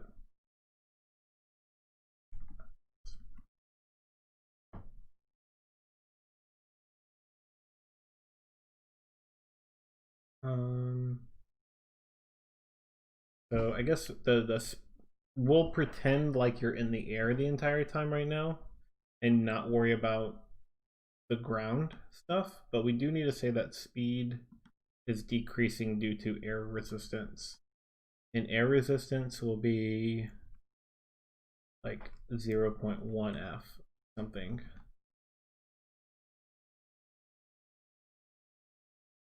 So you should, if it starts out at 10, right, how many frames is that? Then you have 100 frames before you completely slow down to 0.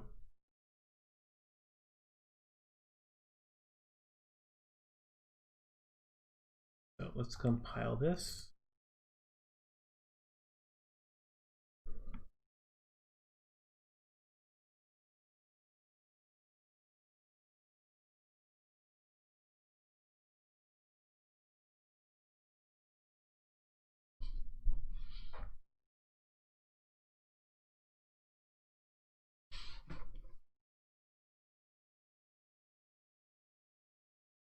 Take a look at the sliding crazy bone.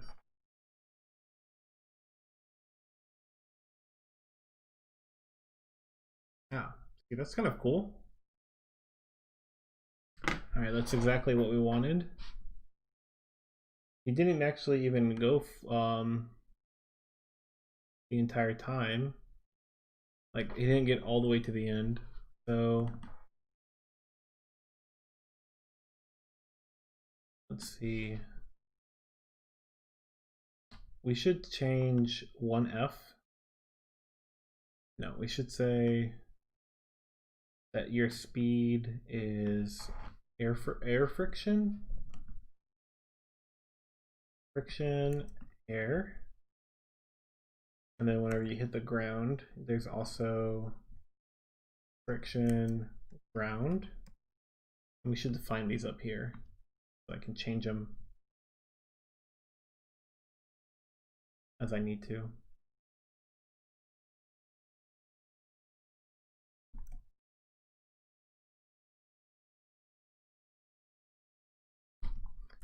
And define friction, ground,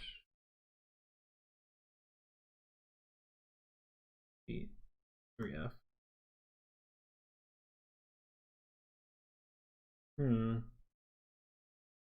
And speed. We set speed in test flick. And I said like test flick. I said like between 1 and 10 for forward flick. I want to know what the max is going to be though. What would the max be for this?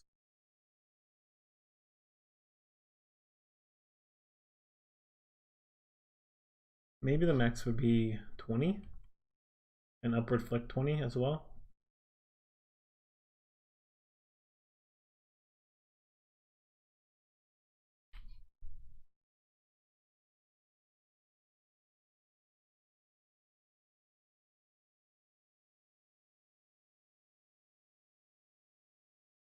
And the reason why I say that is because I can say something like forward flick over 20, right, which is the max, times forward flick. No, times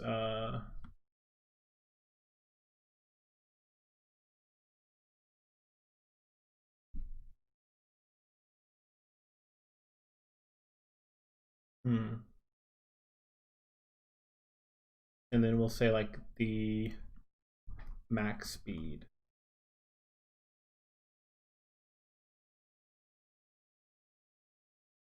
And then I guess we could do that too for this. Forward flick over 20 times max fall.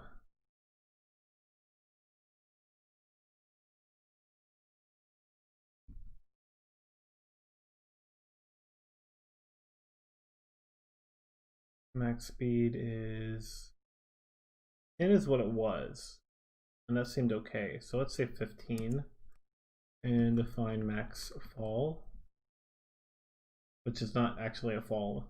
I'll just do 15 for now. So we can adjust that in a bit, but I guess if you're picking like a number between 1 and 20, it'll be like 1 and 20 will be, let's say 10, right? Then you'll be half max speed. try uploading it and see what happens. I want to see what it takes to get your character to go from the very beginning of the screen to the end. And then I want to add the max speed to be a little bit more than that, because I want you to be able to overshoot if you're not really careful. And the Arduino host died, so now I gotta restart VS Code.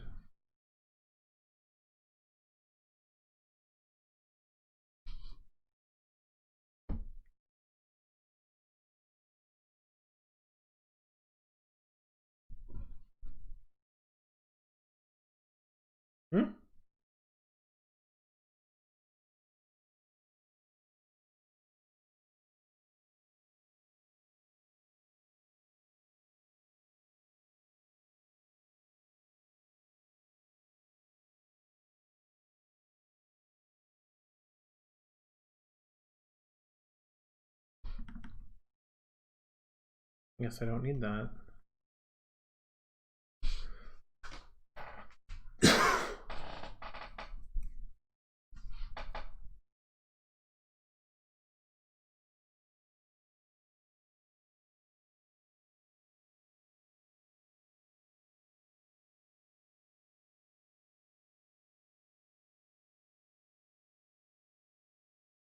Okay. Let's see what it looks like when you slide. And we'll use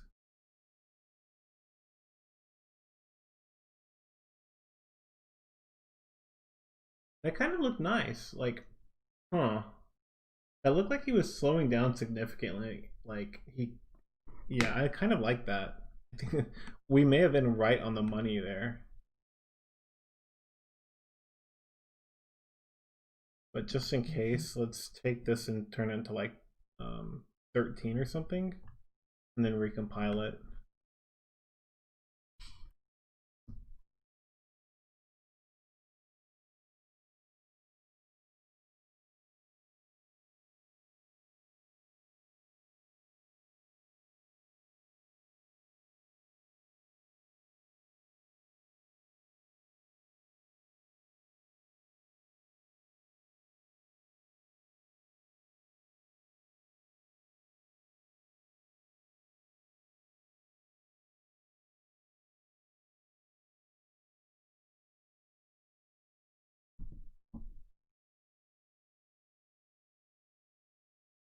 To redo it because it couldn't communicate.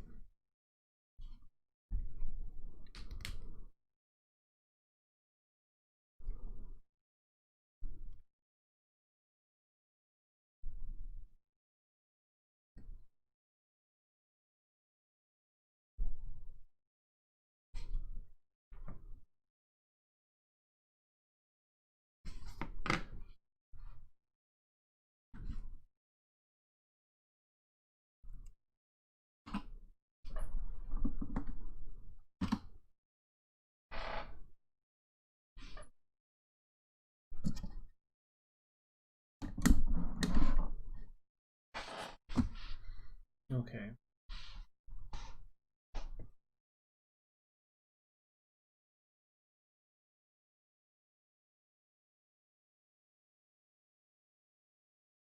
Oh, I should actually do some, I don't know why I didn't do this earlier. Arduboy.print.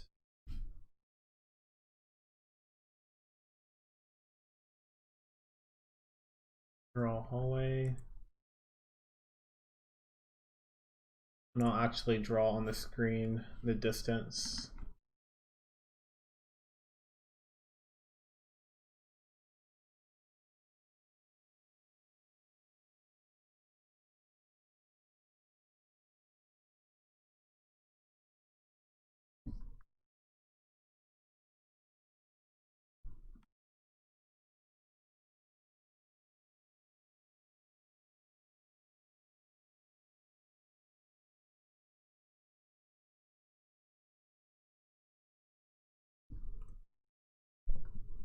It's really particular about how the order. I can't exit out of the Arduboy multiplayer extension. after I start compiling this. I have to do it before. I'll try to remember that.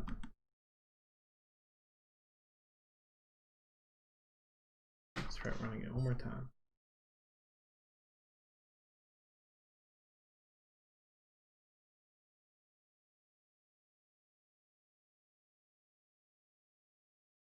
Hmm, 873 for a power of 12.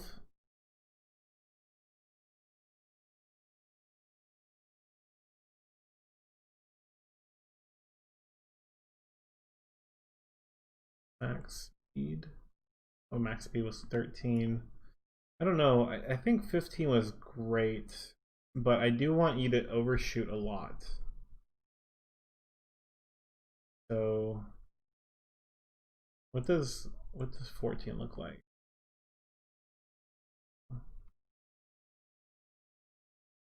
Because I don't think it's fair that you have to get max speed to be able to land a hit.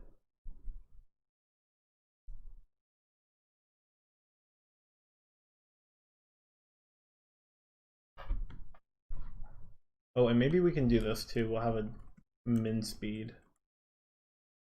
Min speed will be 10, or maybe, yeah, 10.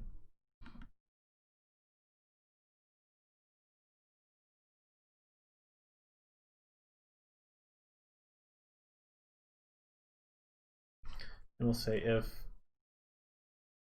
actually,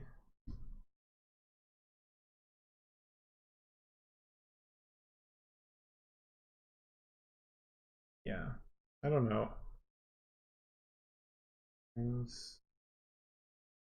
Would actually we need to say this: min speed plus that, and max speed range. Oh, we'll say 4. But the 20 speed range.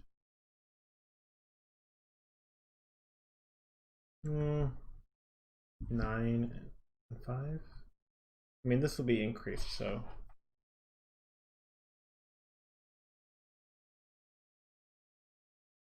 So this is with essentially what max speed was earlier at 5 or at 14. I'm thinking this is gonna like get you all the way to the end where distance is 1000.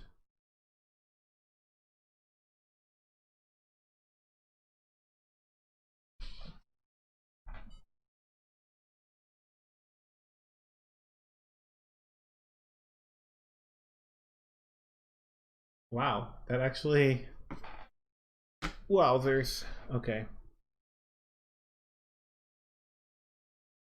So I think maybe min speed needs to be like 12. Yeah, so this can, yeah, okay. So you'll always hit at least a 12, or maybe an 11 if you just like fail miserably. And so this is the absolute strongest hit you can ever get, is a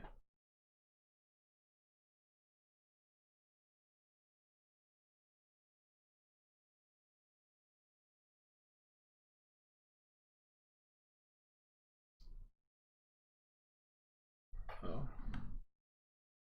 And we'll see what the biggest hit looks like.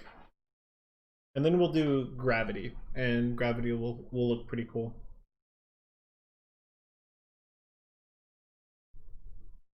And we might actually need to increase the max speed, because as you bounce, your speed sharply decreases.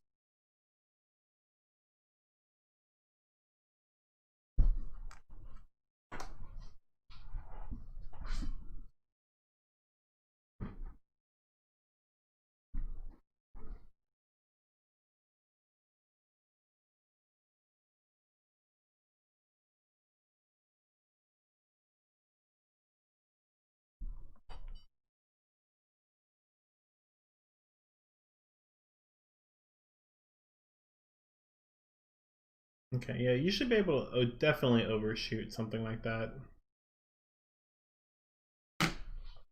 Okay, now what does it look like when we add gravity into that? So right now we have max fall of 15. Um,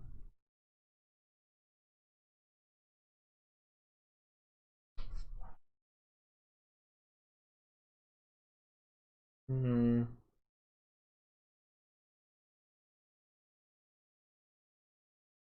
maybe we need to do something similar where we have a min fall plus, and so we kind of clamp it to a specific range that we want.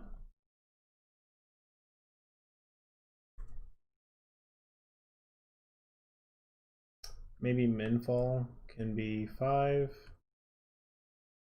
and max fall range will be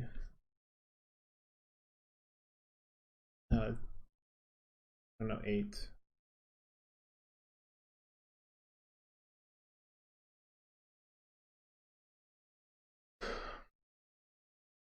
So the max you can get is 14 for fall, which will become, well, okay, the min will be negative 14, I should say.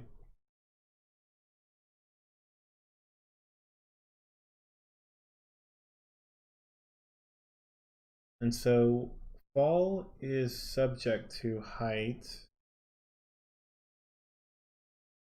or is subject to gravity.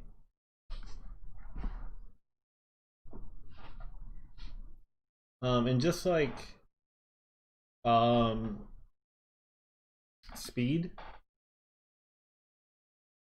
whenever you hit the ground, you do lose some like upward um, upward mobility because of friction from the ground. So we would want to say something like fall minus friction ground again. But I think we have bounce for the stats of the crazy bones that we'll want to use here. Not necessarily now, but later. Oh, not now, but later we'll want to introduce bounciness in here.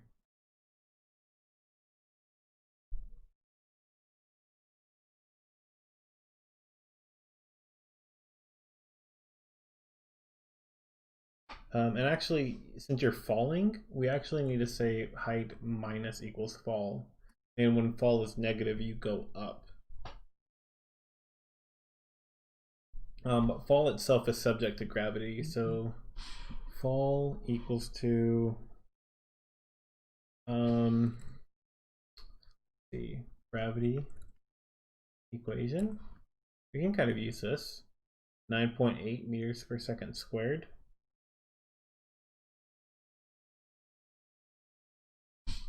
Um,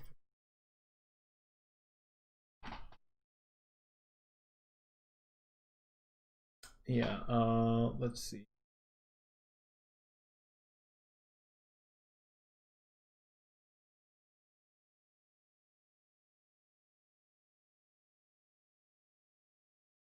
And 9.8 meters per second squared.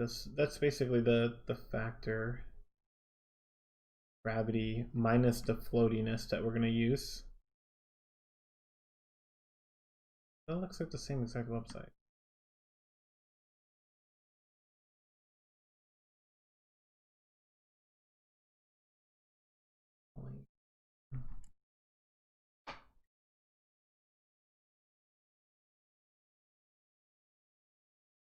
Yeah, velocity equals negative 9.8 meters per second squared times time,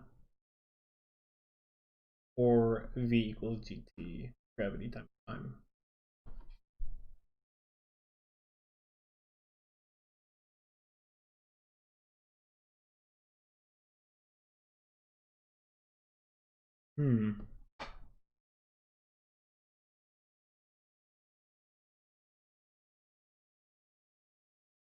So because it's increasing, we say fall equals to, well, fall is always moving towards 0. So and fall is usually, like, if you get launched, like I said earlier, it's negative. So we're always adding to it. We're always adding to it. And then you get to you reach the top. Like you're getting launched. We add to it, add to it, add to it. What's negative? Yeah, yeah. So fall is really high at the very beginning, really big, and then we add to it. We add to fall, and then that makes it to where it gets to this point, and then it becomes 0 when you reach the peak, and then fall becomes negative. You start falling. No, when fall becomes positive, you start falling, and then you hit the ground, and then you make it negative again. So we're always adding to fall. We're always adding to fall. So fall plus equals to gravity. And gravity will be, I guess, a constant.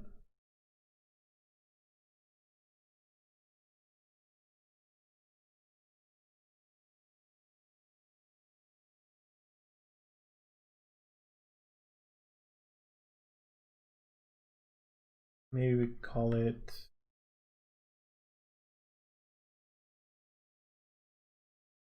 friction gravity. And it will be 0, no, I don't know. 3? Yeah, maybe we could say 3.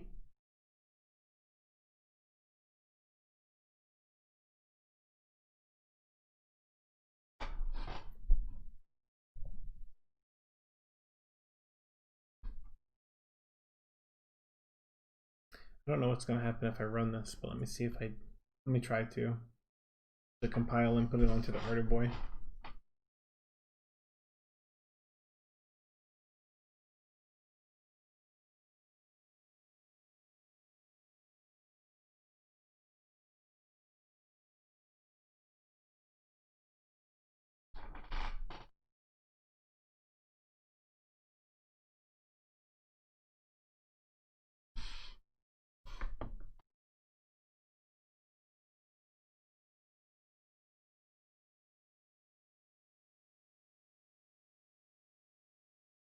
Oh man, it looks like he's he's bouncing even more and more and more. Okay, he actually looked like he was bouncing kind of well at the beginning. His bounce is getting crazy. And I think it's because I'm saying fall equals minus.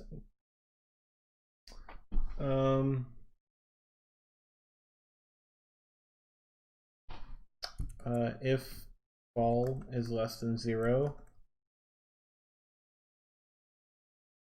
is fall ever supposed to be negative? Yeah, when you get to the top.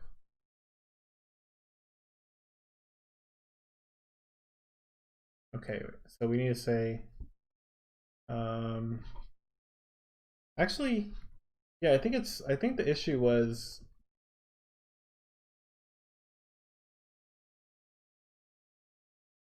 yeah, I think the issue was this.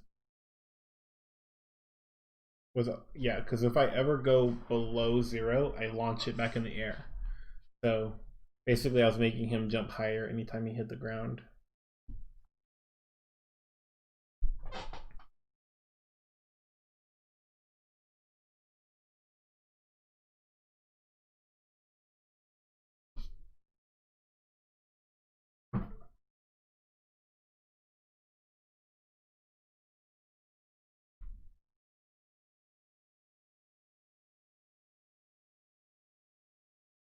Daniel C says, I always have to instinctively calibrate gravity. I have to admit that using the rho coefficient is a really good idea. Yeah, I do think it's great to use 9.81, but I think the stats for these crazy bones are going to mess with that a little bit too much. So I need to do something a little bit more unrealistic. Okay, let's see what happens when I bounce. Oh no, he's continuing to bounce more and more.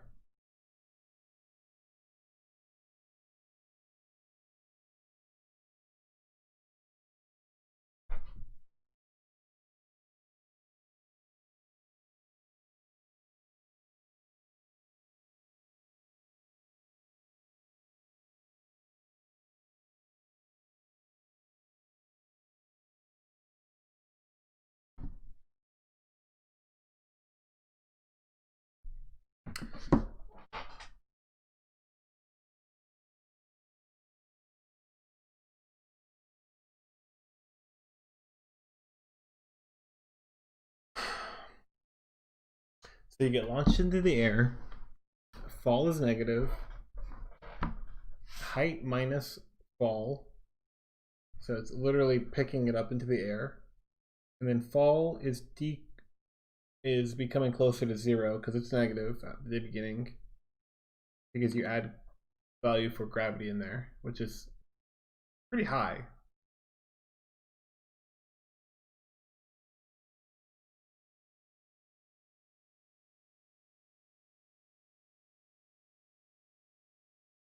Hmm.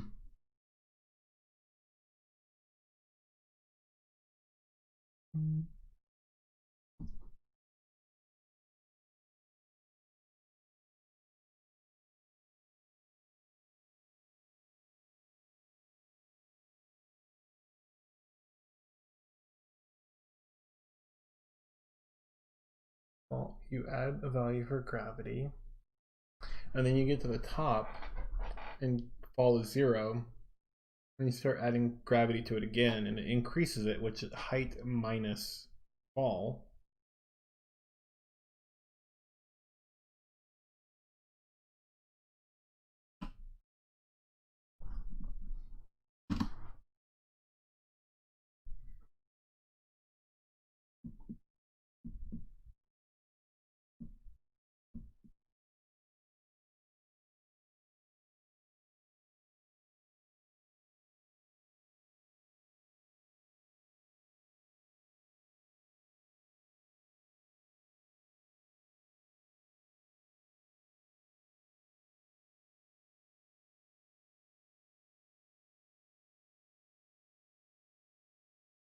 I think maybe I need to say if fall neg is greater than 0. I think maybe this is what I need to do.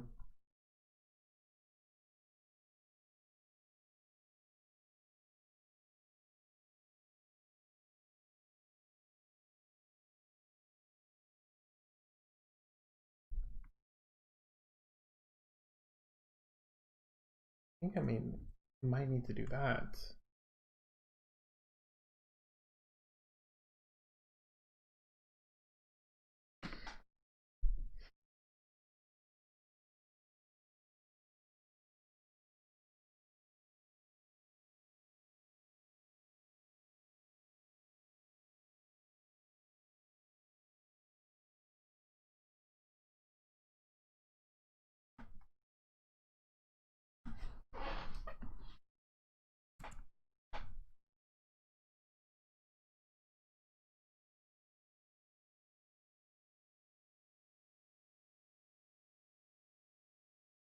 Ah, dang it. Dang it, Dusty.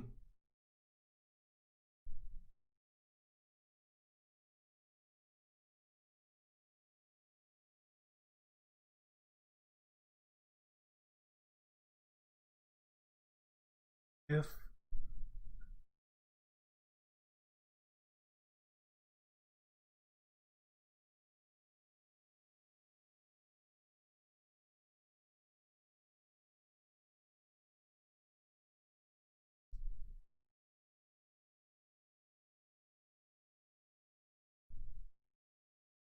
If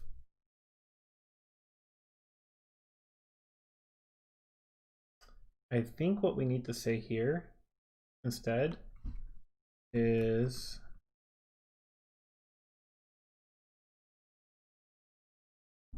if speed is greater than 0, then we're going to do this stuff. Because once you reach a speed of 0, that's it. You're done skis.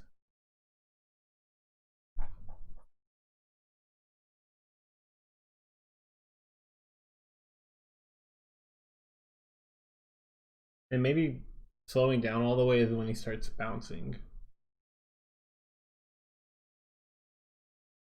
Daniel C says, could the problem be variable overflow? I don't think so. I think speed and fall are the ones I'm most concerned about, and they are ints. They're floats, I mean. So they're pretty big compared to what I usually work with, which is just a single byte. Oh.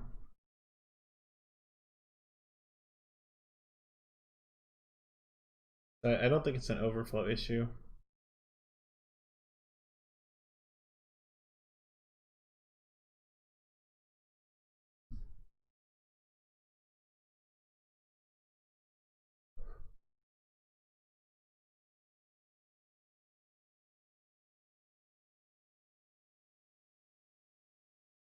Mm-hmm.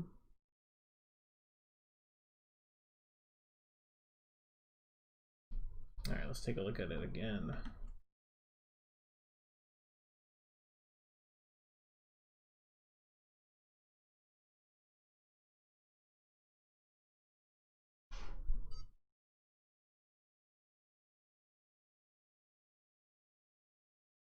Yeah, he's definitely getting higher every time he hits the ground.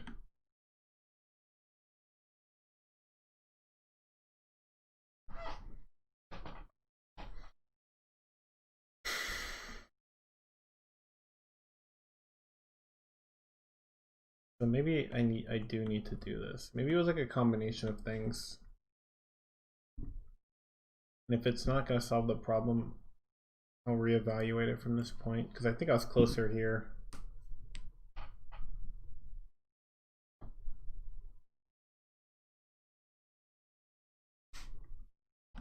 Oh, and I think maybe fall equals 0 as well.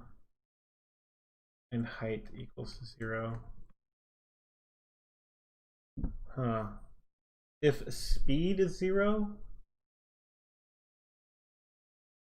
what does that mean? What you can you ever reach 0 speed and be in the air?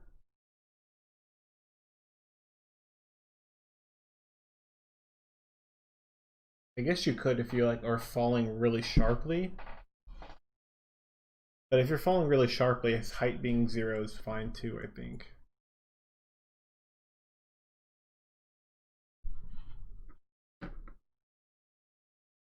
Because it just sharply puts you onto the ground. What kind of variable height uint 8 or int 8?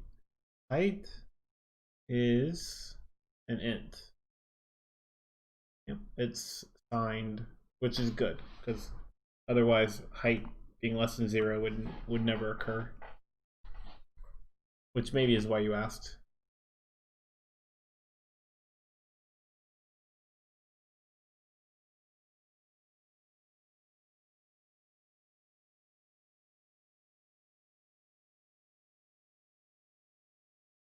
Okay, let's see.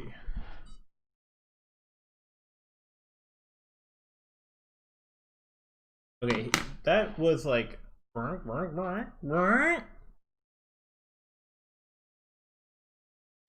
so it definitely is increasing in height for some reason. Fall plus equals to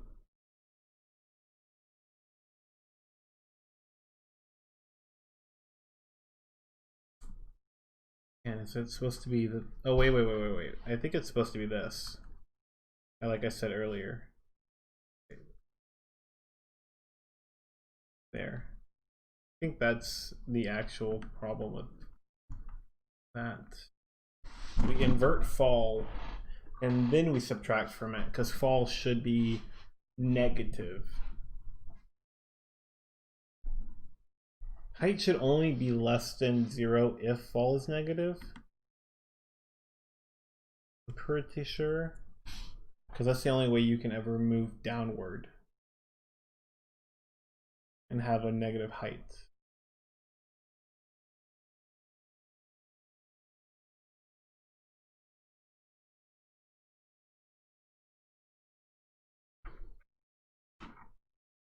Okay.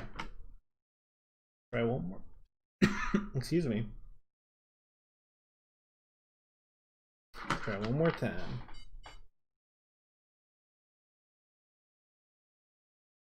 I couldn't really tell.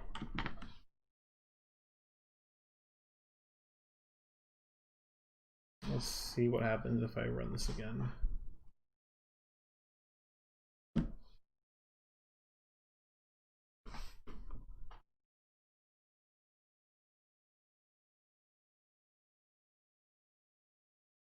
It looked like it was increasing and increasing.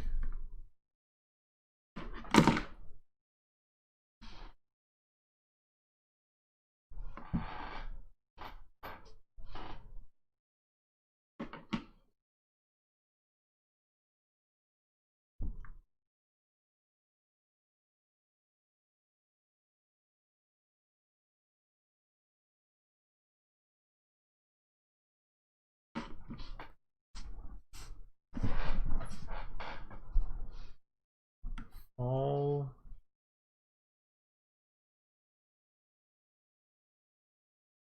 maybe is gravity too high? Maybe what if I do 1? And then also I do print out the distance. So instead of distance, what if I say fall?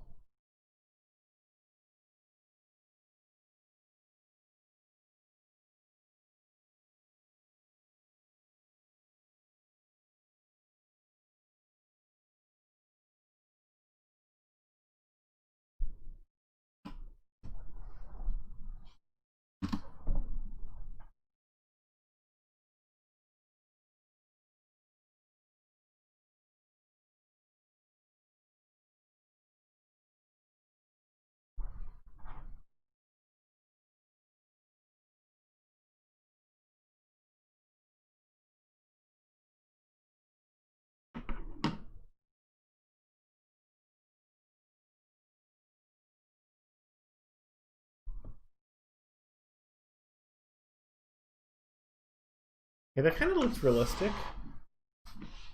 That kind of looked realistic. That was just really fast though. Frame rate? I think I could change the frame rate to be very slow. So I can watch this a little bit better.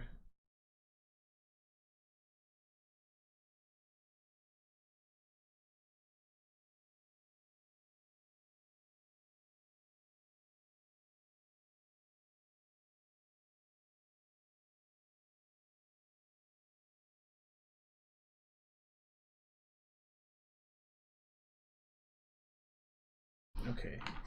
5. Man, that is super slow.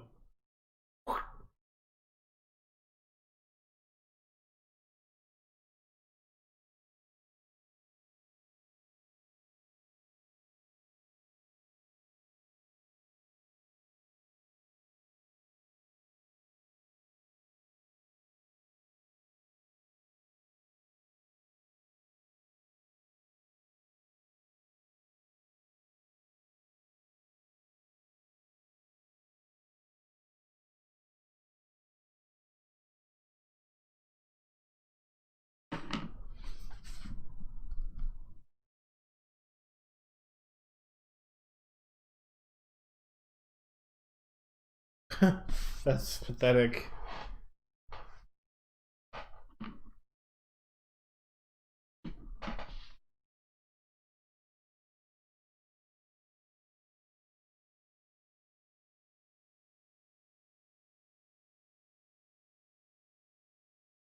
Let's do 8 frame rate. Fall. Oh, I didn't even look at the falling.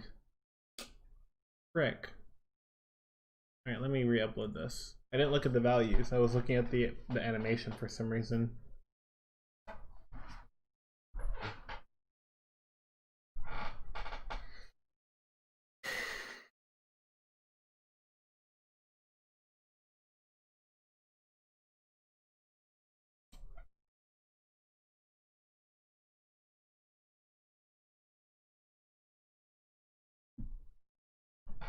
Okay, let's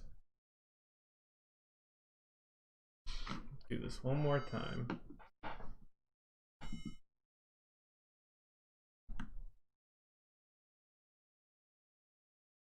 Get Thomas, Circuit Dude, Koger, and Booster. Let's go.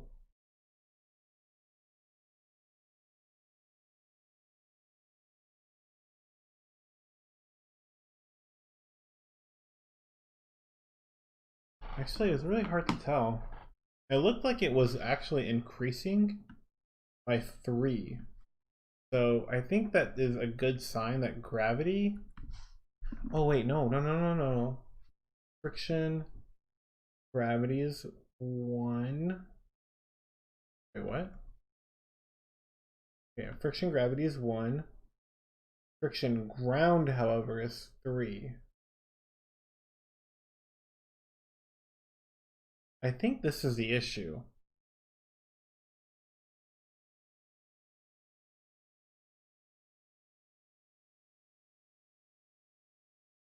I think that's, I don't know. It's hard for me to tell.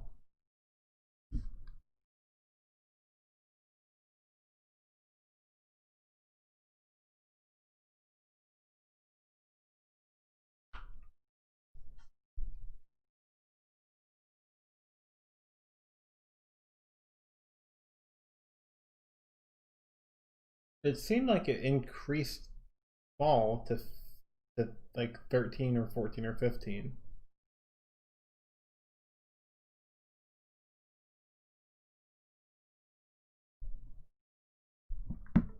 Instead of getting it closer to 0.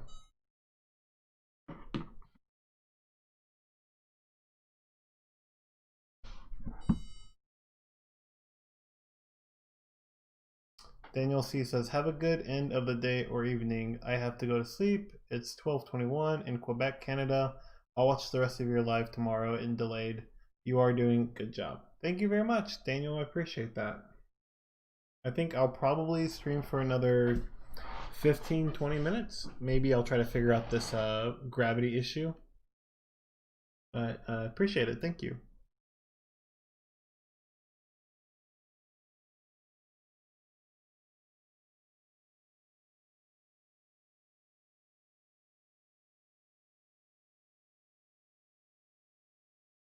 Yeah, so it looks like,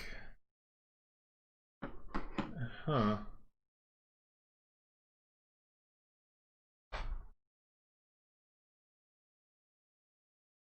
It looks like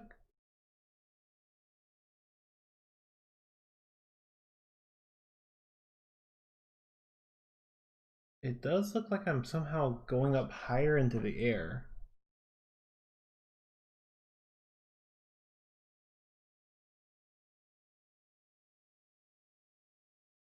So for that to happen, fall needs to be a very low negative number. Like a big number, but negative.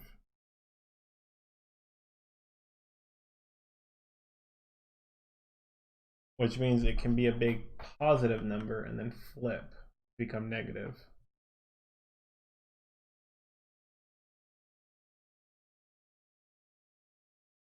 I guess I could do 0.1 if I wanted to.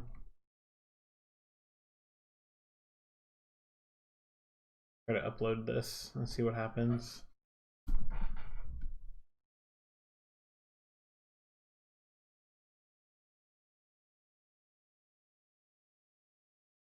And what is the maximum for fall?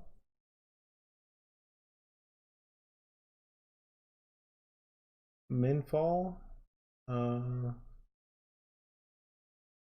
5 plus 8. That's 15. But I think I did see it earlier. It go up to like 14. I mean, 17, I should say.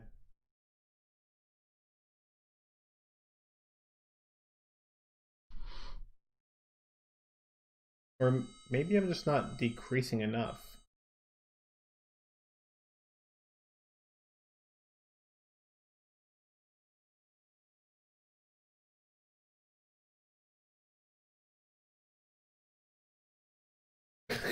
What the heck is going on?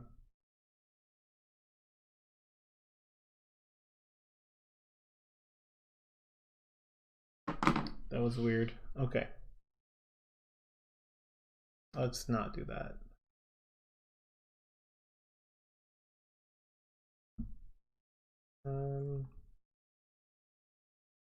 Friction gravity was 1. Let's do like 9.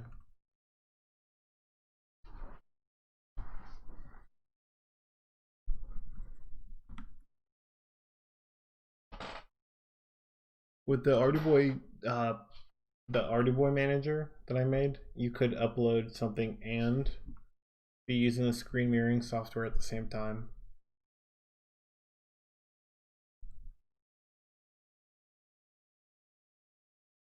I should try to get that fixed.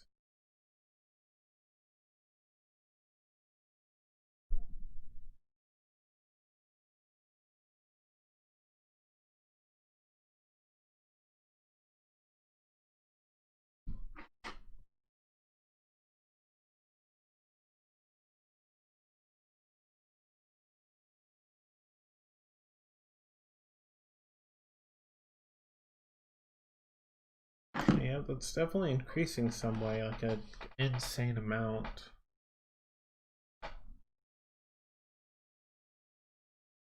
Added 9 instead.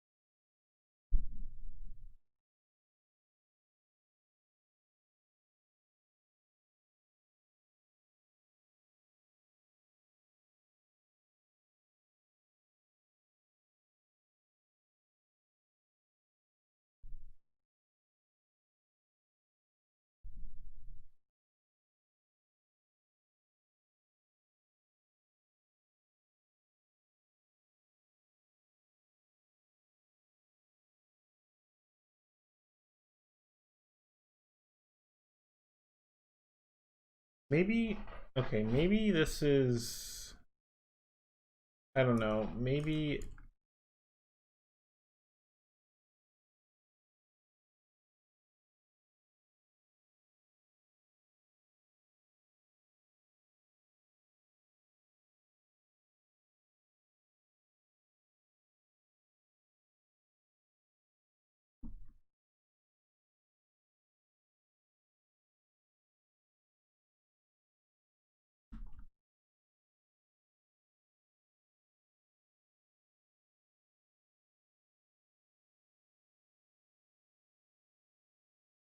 maybe I only need to do that if height is greater than 0.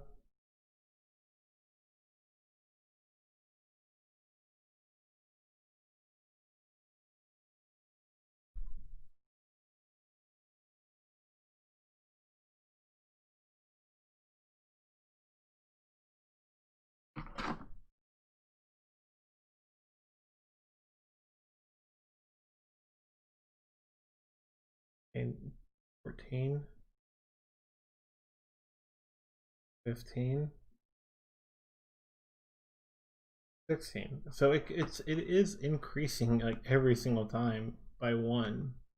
Like the max fall. That is not.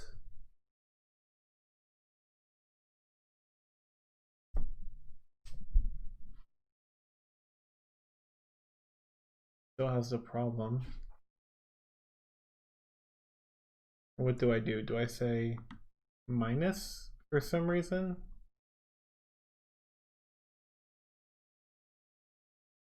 I do not think this is correct at all.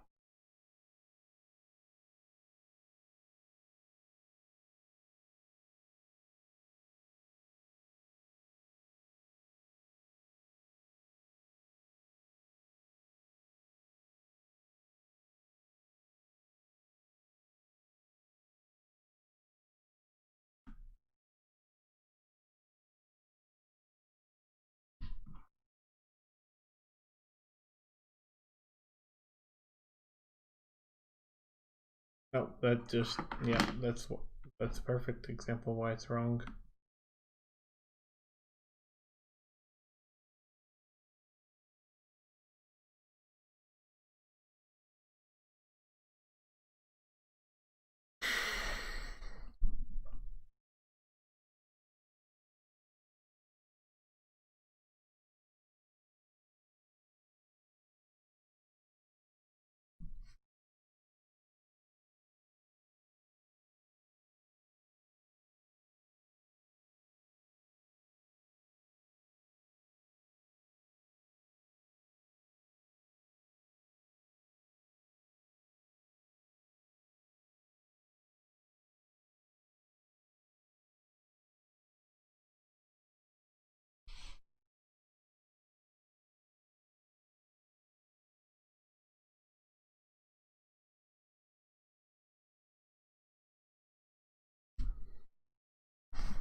Maybe I need to just say that fall equals to something tiny for now. I'll say fall equals to -4.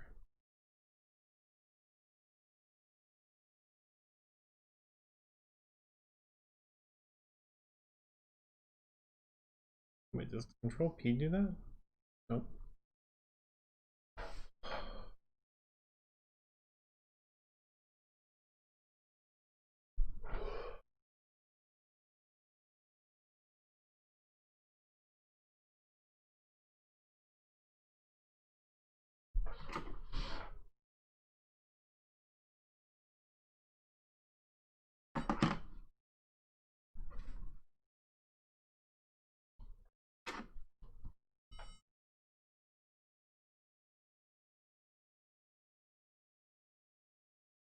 Hey, when huh when when uh when your fall was -4, it did good.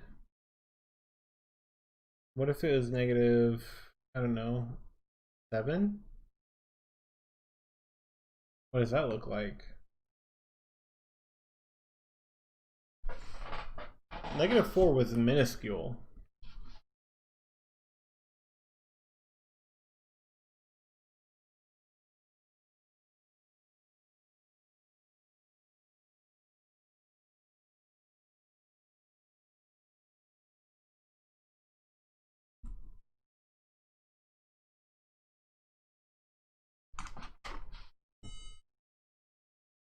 Sorry about the beeping, guys.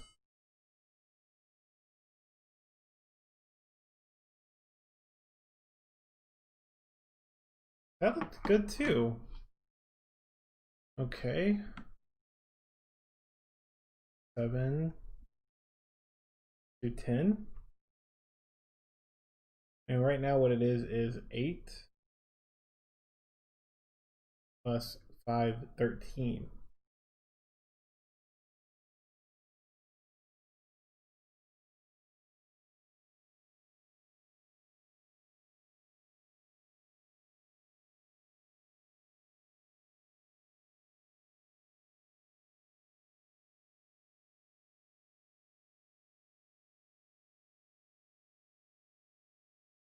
Oh no. Dang it.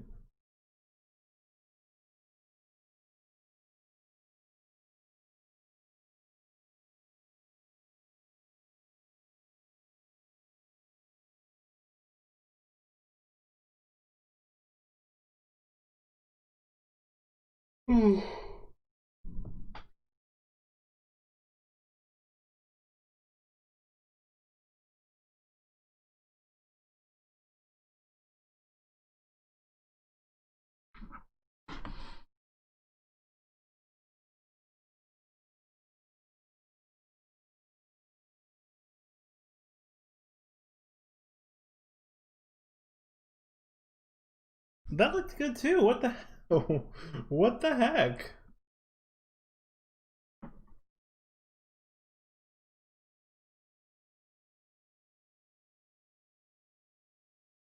All right, let's do 12. Oh my gosh, if I end up getting to 13 and it looks good too, then like what the heck?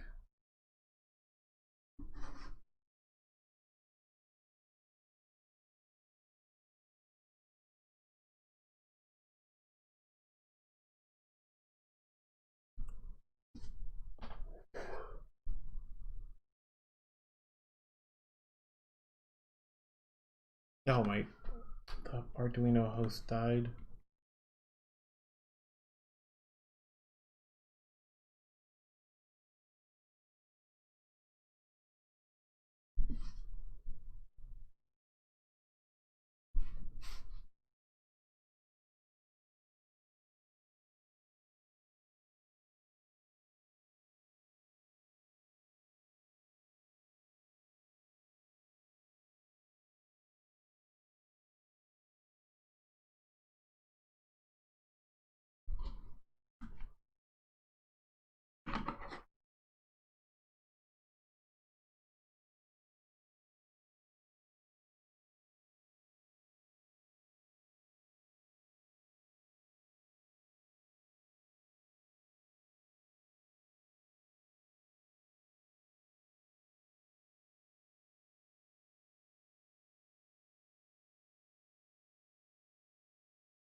That looked good too.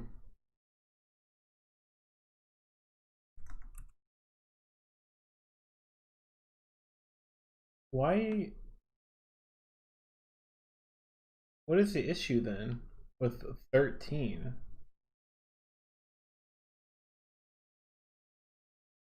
Is this gonna work just fine? Because if it does, then I should be able to remove that and say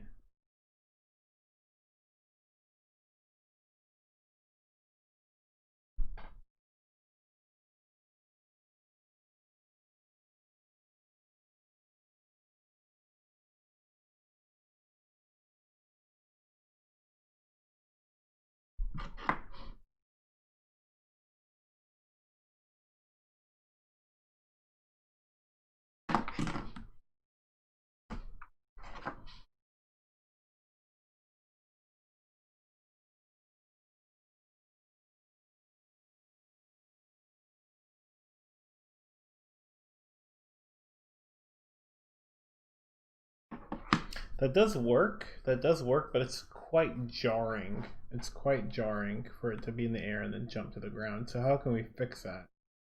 Well, whenever you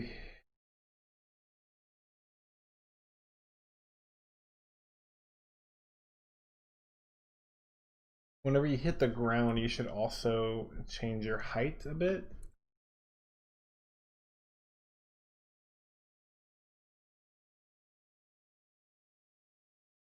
So maybe we should say, what is friction ground?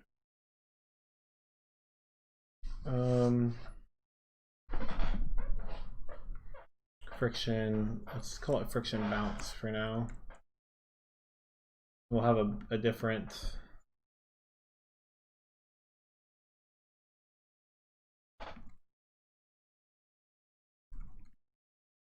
and we'll call it, we'll say it is equal to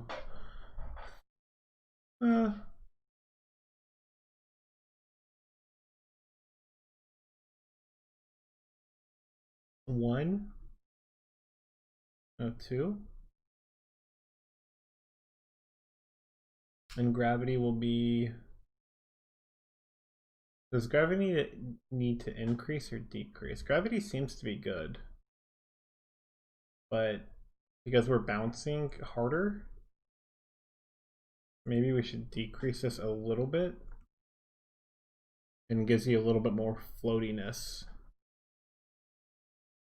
Let's try putting this on the Arduboy, see what happens. I think this actually might be pretty good.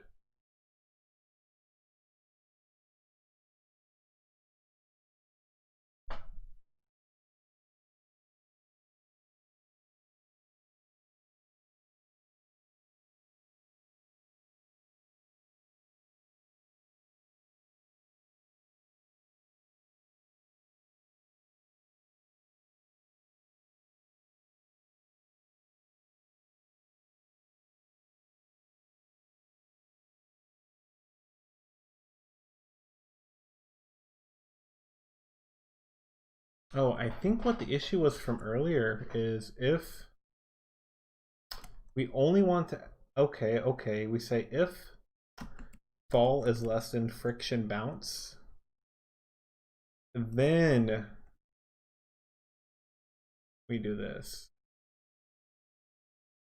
Else fall equals to 0. Ooh, look at that. So if fall is less than friction bounce.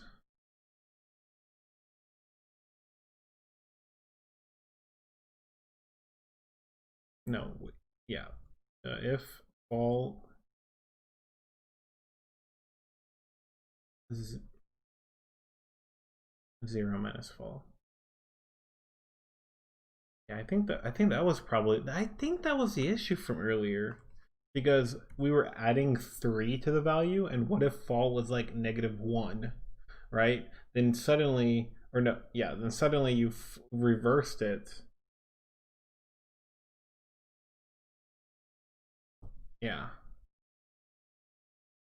And you added a lot of force to it. I think that may have been the issue.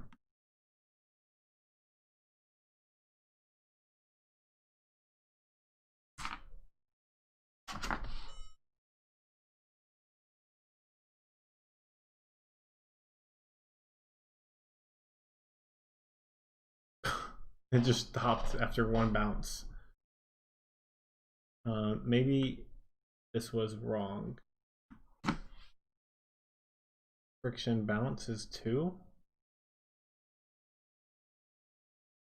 No, wait. Okay, wait.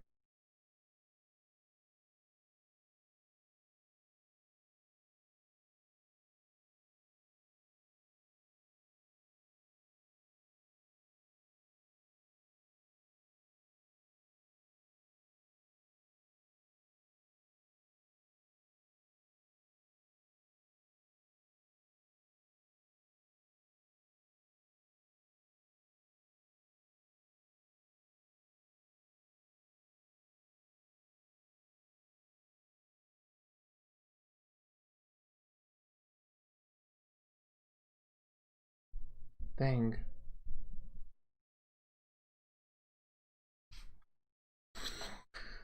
No, I think I'm kind of on the right trail here, but I think it's because if fall is less than friction bounce, that will always happen, or almost always happen.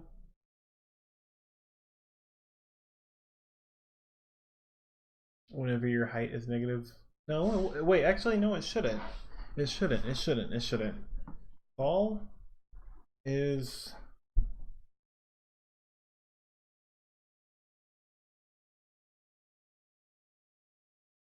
okay, 2.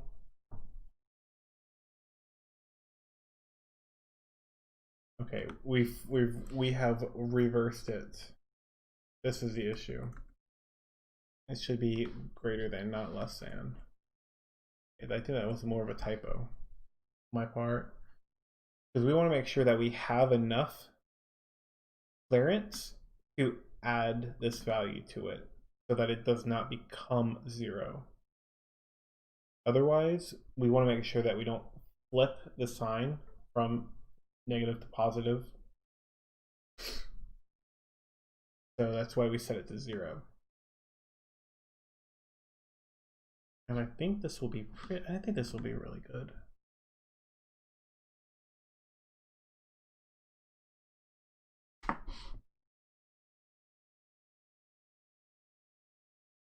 Okay, we're watching this guy bounce a bit. Wink.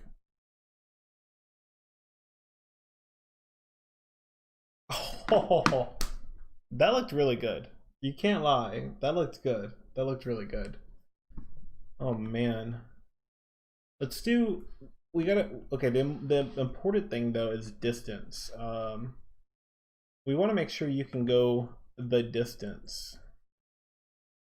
So let's see how far away this guy gets, and then we want to elongate it to basically be a little bit further than 1,000, because 1,000 is how far away the other crazy bone is going to be from where you flick at. So we want to we want to make sure that you go somewhere between like 800 or 700 and 1,200 or 1,400. So we want that range. That's an important range to make the game fun.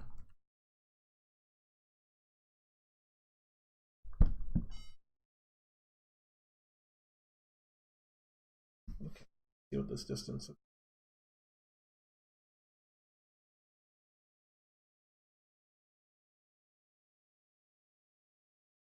Okay, I can work with that. It's over 700. What we can do is say min speed, right, is 11. We can make that 13. And gravity, maybe we can say 0.75. And for friction on bounce, we can say maybe 1.5. And friction on ground, maybe 2.5. All this together will substantially increase how far you go. And this is, remember this test flick that we're doing, this test flick function is like max, like stats, max everything.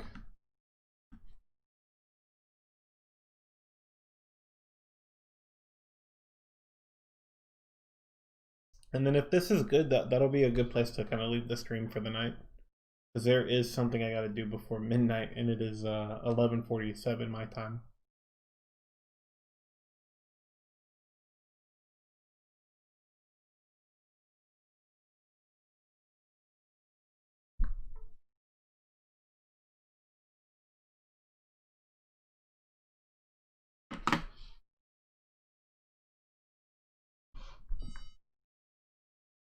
All right, let's launch them.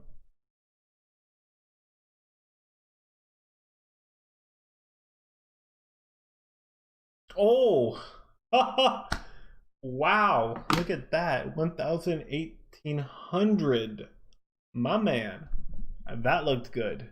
That looked good, and the numbers added up to be as probably close to 1,000 as I could. Like, if you put a gun to my head and made me do 1,000, like sit down there by hand and calculate it, that's probably as close as I could get. Like, that is such a good one.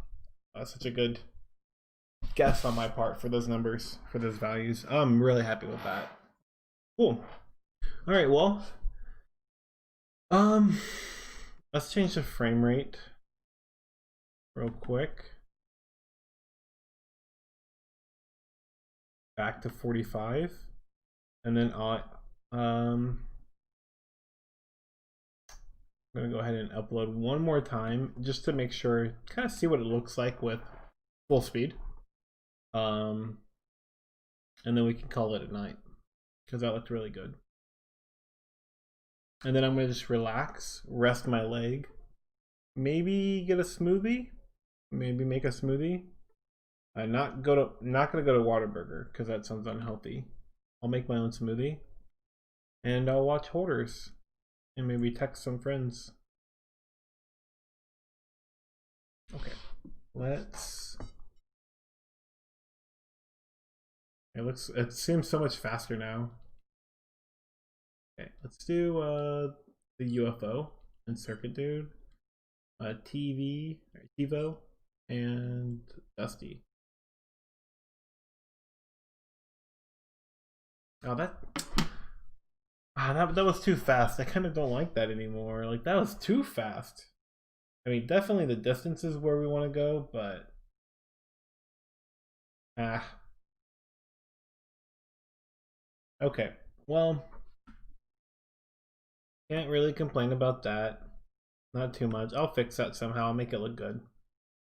Well, I appreciate you hanging out tonight, guys, with me. Um, I did a lot off the stream between last stream and this stream, so I might try to do some more. This is a game jam, so there is a deadline for it. I really want to make sure I have enough time to get done with it because I tend to procrastinate and stuff. So, hope you guys don't get too upset. But like today, if I do anything off the stream, I will go back and kind of show you what all I've done at the beginning of the next stream. And I mean, come on, let's be honest. All the minutia, little stuff that I get caught up on, it really isn't that fun to watch. But yeah, so if you guys are interested, I'm going to be streaming again on Tuesday and Thursday this week. I do Tuesday, Thursday, and Sunday nights. 7:30 p.m. is my target time. Here lately, I've just had so much stuff in the way. I haven't been able to like meet that time. But 7:30 Central Standard Time is when I try to get my stream going. So if you follow me down here underneath me, you see Twitter, twitter.com/crate. I try to post whenever I'm going to go live, so you'll see it there. And then if there's any issues, I try to post and give you guys a heads up. Also, any of the video on demands will be on right there on YouTube, youtube.com/crate. And if you want to watch live on Twitch, you can as well at twitch.tv/the crate. All underneath right here, yeah, all underneath me. So if you're interested in that, please check me out. And had a lot of fun. And I mean, there's a lot of people watching today that didn't say anything, so I'm assuming you guys were just chilling with me and hanging out and having fun. So yeah, I don't think I'm gonna raid anybody today, but I'll just end the stream here. And you guys have a good night.